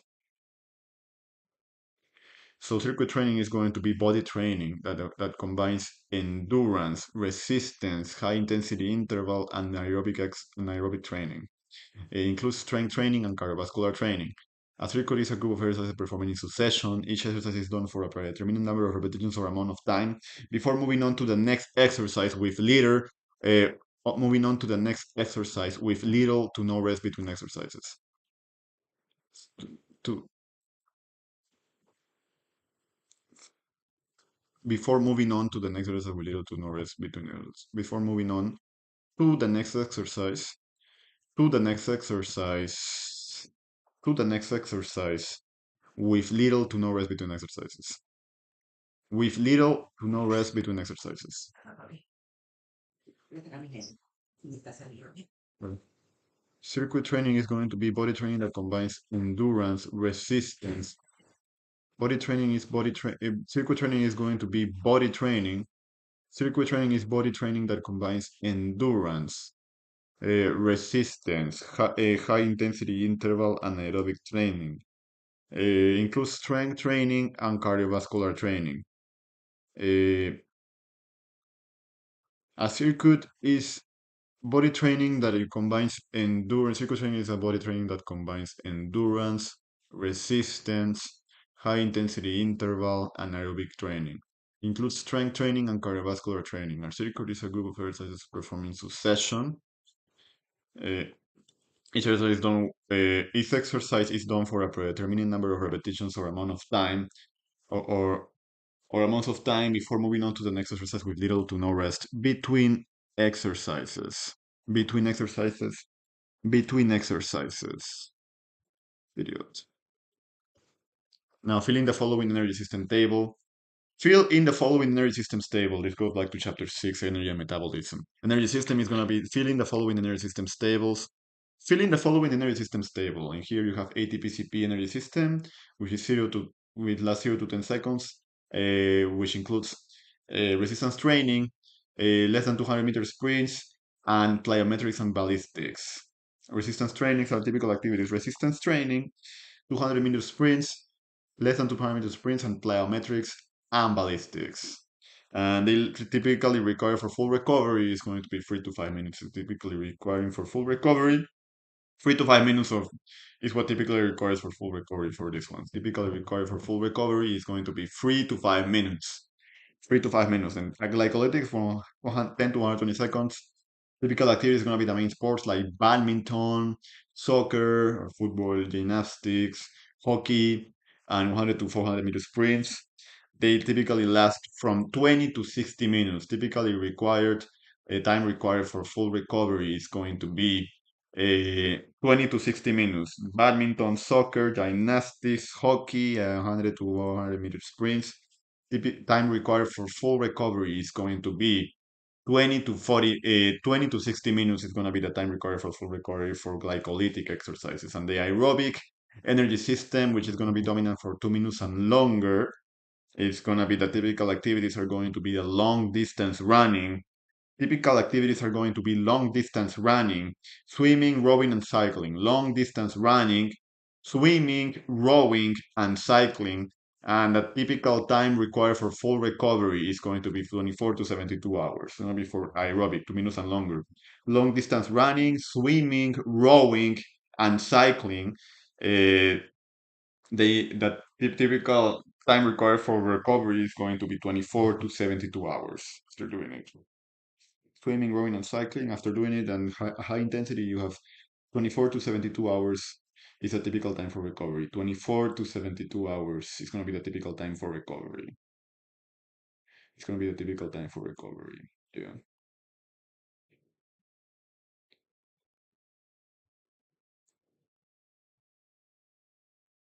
Typical time for recovery. Time required for full recovery. And that's it, dude. That's it. Now you have the concepts of resistance training. Concepts of resistance training right here.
Great. Concepts of resistance training.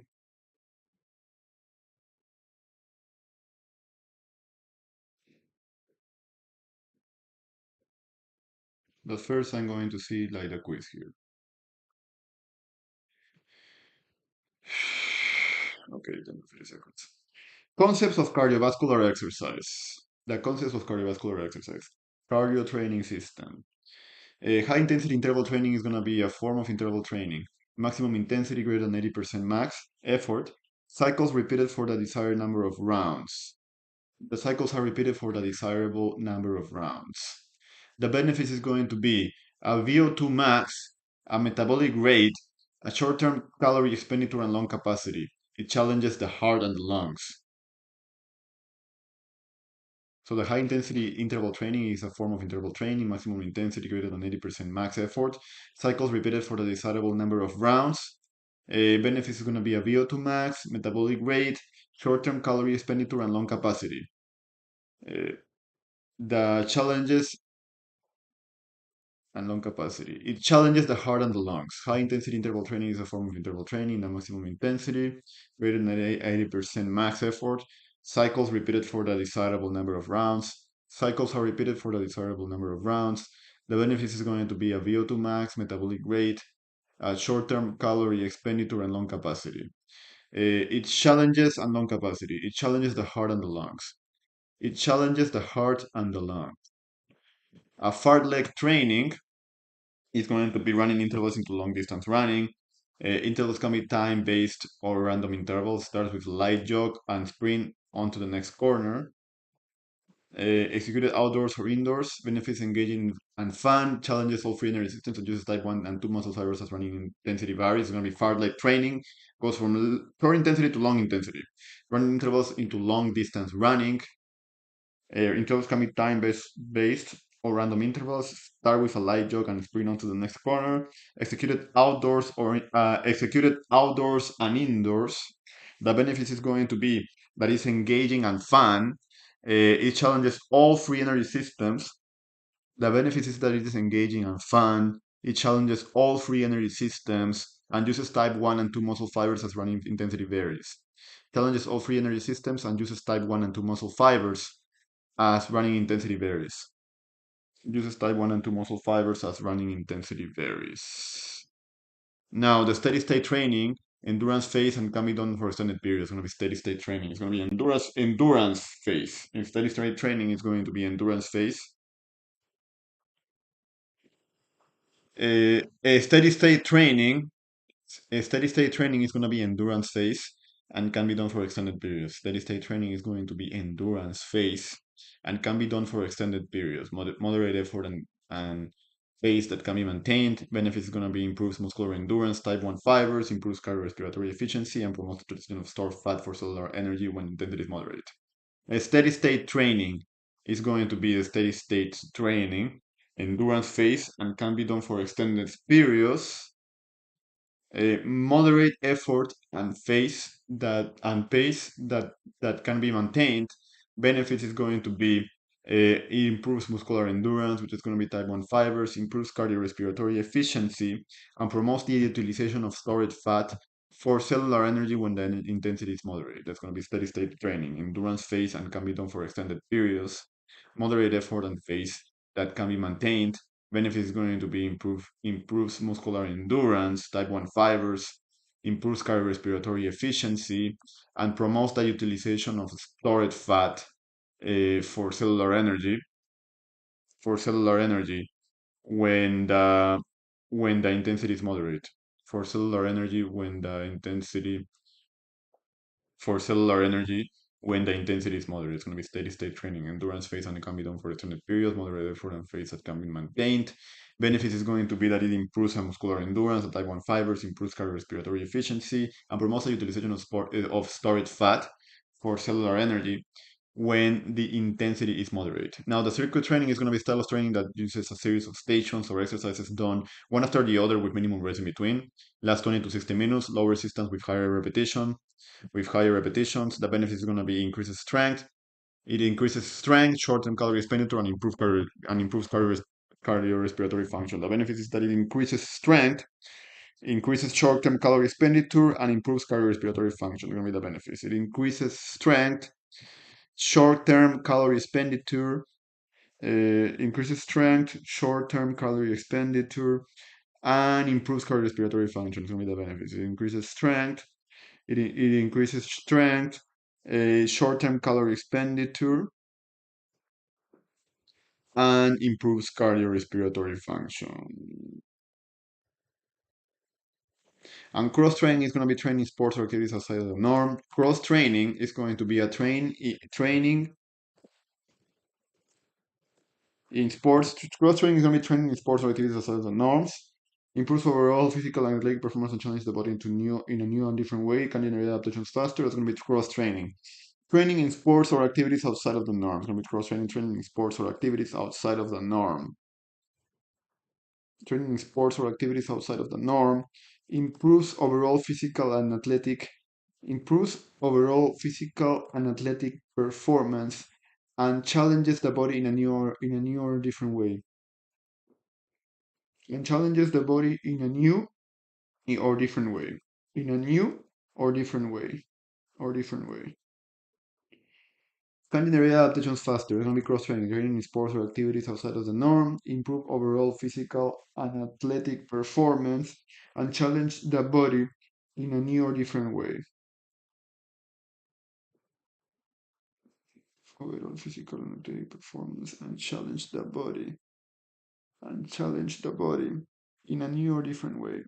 In a new, the body in a new or different way. Or different way. Training sports or activities outside of the norm, improve overall physical training in sports or activities outside of the norm, improve overall physical and athletic performance in training in sports or activities outside of the norm, improve overall physical and athletic performance and challenges the body in a new or different way. Challenge the body in a new or different way. Can you adaptations faster? Can be the cardio training systems.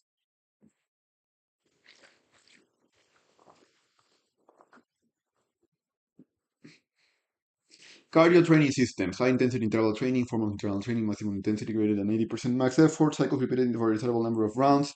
Benefits are going to be VO2 max, metabolic rate, shortened calorie expenditure, and lung capacity. Challenges the heart and the lungs. Challenges the heart and the lungs. Fartlek training is running intervals into long distance runs. Intervals can be time or base or random intervals. Start with a light jog and sprint onto the next corner. Executed outdoors and indoors. Fartlek training is going to be running intervals into long distance run. Intervals can be time based or random intervals. Start with a light jog. Fartlek training is going to be running intervals into long distance run. Intervals can be time based or random intervals. Start with a light jog and sprinting to the next corner. Executed outdoors and indoors. Benefits going to be engaged and fun. Challenges all free energy systems and uses the type 1 and 2 muscle fibers. As running intensity varies. As the running intensity varies. As the running intensity varies. As the running intensity varies. As the running intensity varies. Now, steady state training is going to be a steady state. A steady state training is going to be a steady state training is going to be a, a steady state training is going to be endurance phase and can be done for extended periods. It's going to be steady state training, endurance phase, and can be done in a steady state training. The steady state training is going to be endurance phase. A steady state training is going to be endurance phase and can be done. The steady state training is going to be endurance phase and can be done for extended periods. The steady state training running intensity varies. The steady state training is going to be endurance phase and can be done for extended periods. Moderate effort and phase can be maintained. A benefit is going to be that it improves muscular endurance, the type 1 fibers, improves cardiorespiratory efficiency, and promotes the utilization of stored fat for cellular energy when the intensity is moderate. That's going to be a steady state training. It's going to be endurance phase and can be done for extended periods. Moderate effort and phase can be maintained. Endurance phase and can be done for extended periods. That's why steady state training. Endurance phase and can be done for extended periods. Moderate effort and pace can be maintained. Benefits is going to be that it improves muscular endurance, type 1 fibers, improves cardiorespiratory efficiency, and promotes the utilization of stored fat and for cellular energy when the intensity is moderate. Now, circuit training is going to be a style of training that uses a series of stations or exercises done one after the other with minimum rest in between. Last 20 to 60 seconds, lower resistance with high repetition, lower resistance with higher repetition, lower resistance with higher repetitions. Benefits is going to be that it increases strength, short-term calorie expenditure, and improves cardiorespiratory functions. Increases strength, short-term calorie expenditure, and improves cardiorespiratory function. Now in here you have the cross training, training in sports or activities outside of the norm, improves overall physical and athletic performance and challenges the body in a new or different way. Uh, it can generate adaptations faster. Can generate adaptations faster. Cross-training, training in post-productivity outside of the norm, improves overall physical activity and athletic performance, and challenges the body in a new or different way. It can generate adaptations faster. Can generate adaptations faster. Can generate adaptations faster. Video. The fat born in mid-zone can generate adaptations faster.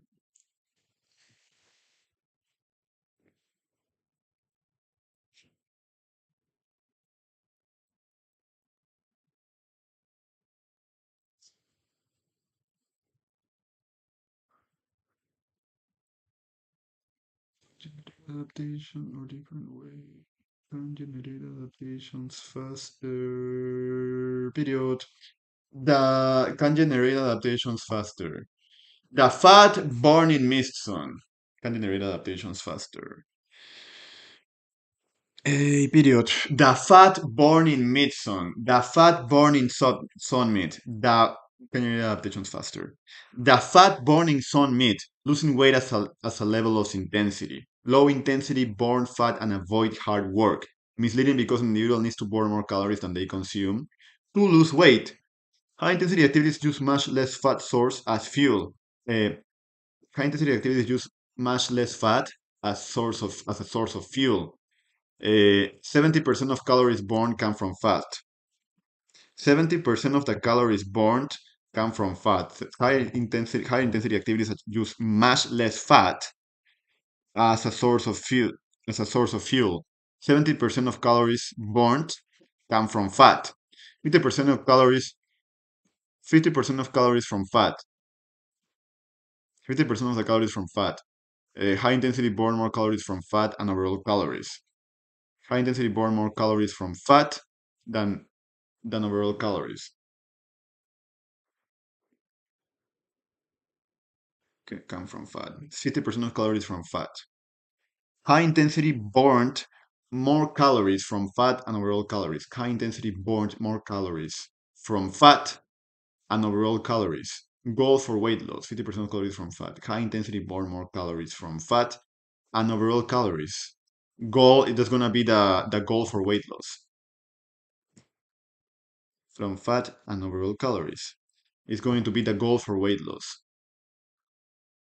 and overall calories. And overall calories. That's going to be the goal for weight loss. That's going to be the goal for the weight loss. It's going to be the goal for the weight loss.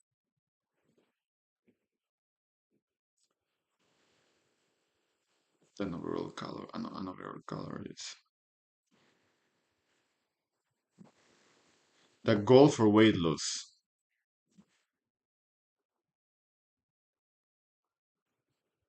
3% of calories from fat. High intensity burn calories from fat and overall calories. Goal for weight loss. So the fat burn in mid-zone. Now we go over the quiz at the end.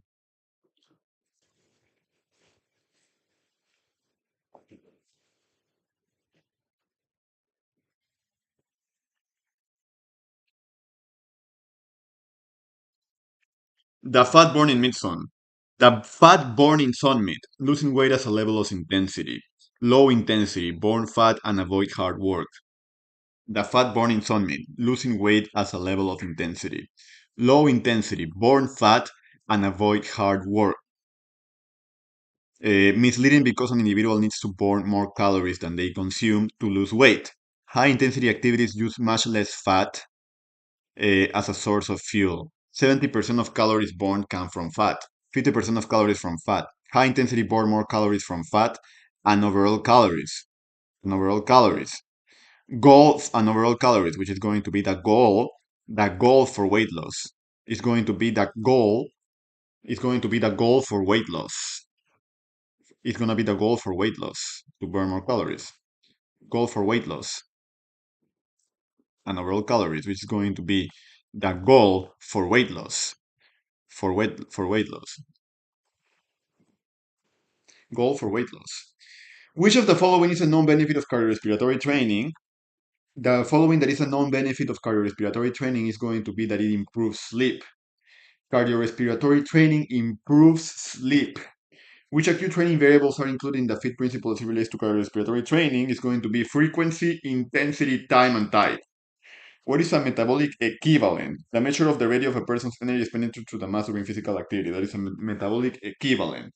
The measure of the ratio of a person's energy expenditure to their mass during physical activity. The measure of the ratio of a person's energy expenditure to their mass during physical activity. According to the modified rate of perceived exertion chart, what intensity equates to the maximum exertion?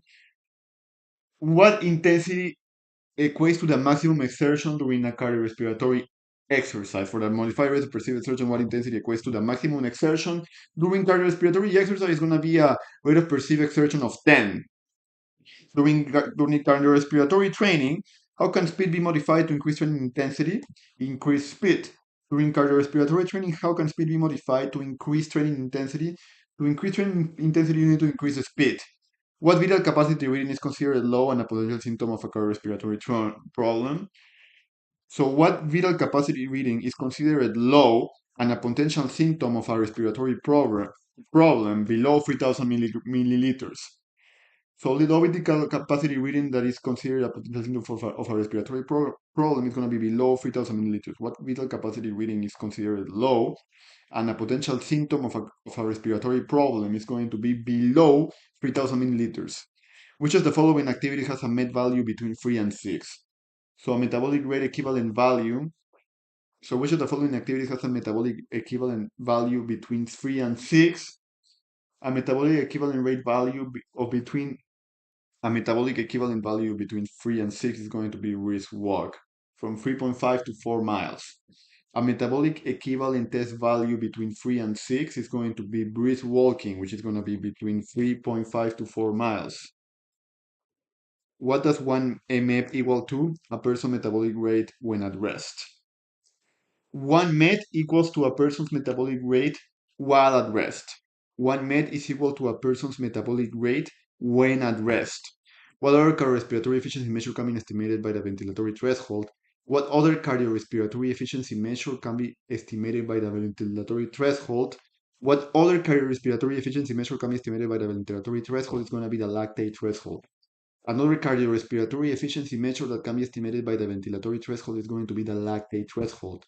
And the formula 220 minus H is commonly used to estimate what cardiorespiratory information the maximum heart rate. 220 minus H, the maximum heart rate. So the fat burn in mid-zone. The fat burn in zone mid is going to be losing weight as a level of intensity. Low intensity burn fat and avoid hard work. Misleading because an individual needs to burn more calories than they consume to lose weight. To lose weight. Higher intensity activities use much less fat as a source of fuel. So the fat burning zone meat is going to be losing weight as a level of intensity, low intensity, burn fat, and avoid hard work, misleading because an individual needs to burn more calories than they consume to lose weight. To lose weight. Higher intensity activities use much less fat as a source of fuel. Higher intensity activities use much less fat. Higher intensity activities use much less fat as a source of fuel. That means that 70% of calories burned come from fat, 50% of calories from fat. High intensity burn more calories from fat and overall calories. That's going to be the goal for weight loss.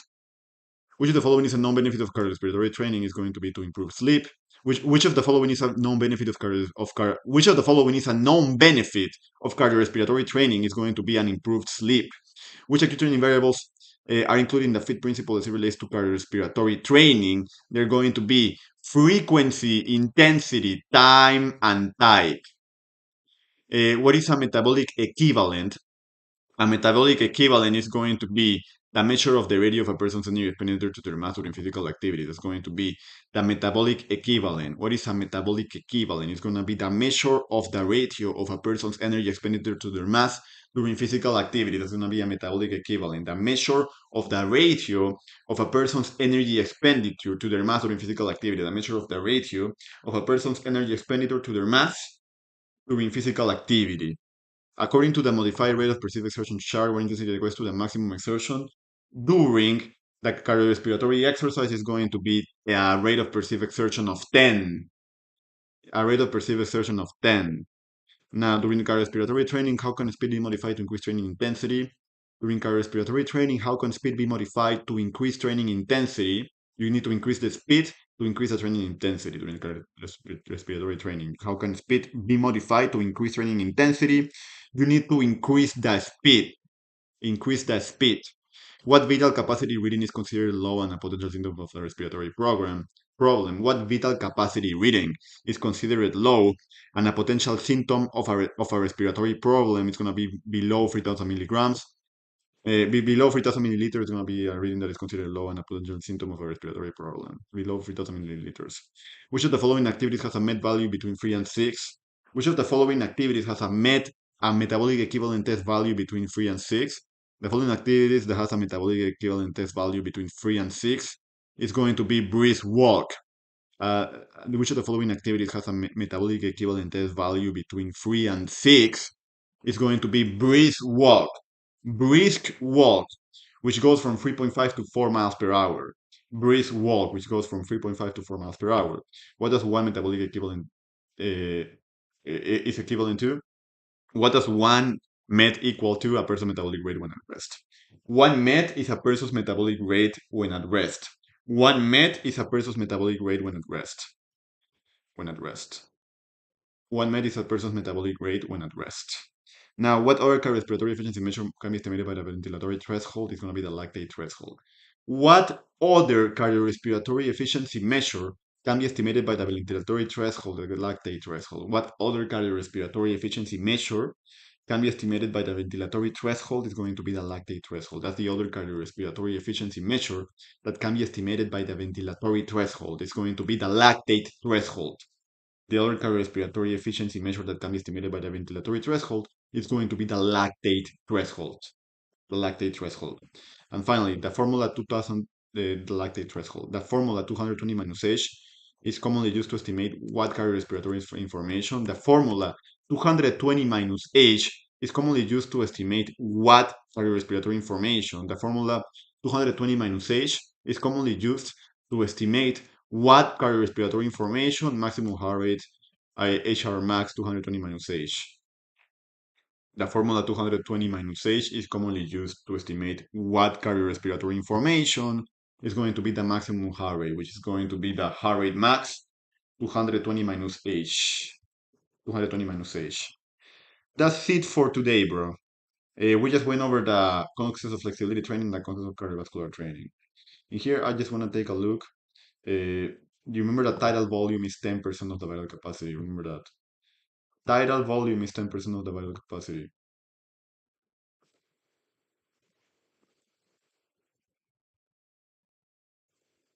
The vital capacity is the maximum amount of the greatest volume of air that can be expelled from the lungs and they're taking the deepest possible breaths.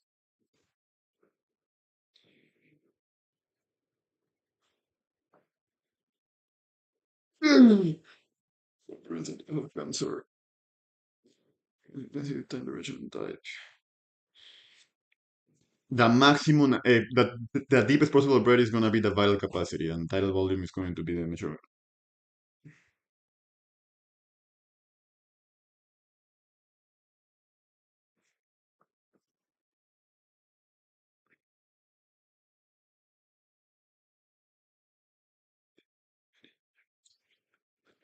The metabolic rate required to support an activity.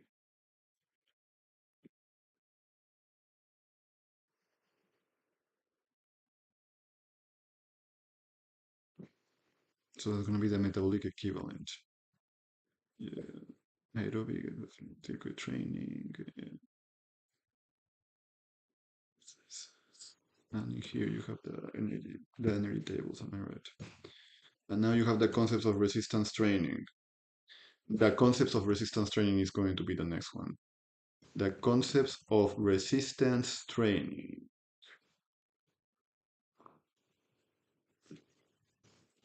Concepts of resistance training, you have the benefits, strength training principles, acute variables, connected each, and free weight combinations.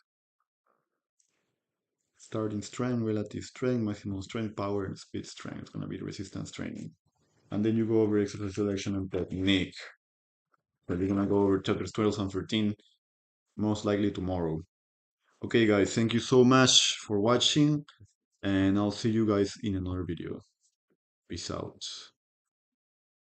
Peace out. Let me see, like, just to make sure. Peace out. Let me see, like, just to make sure. All right, guys, let's get it.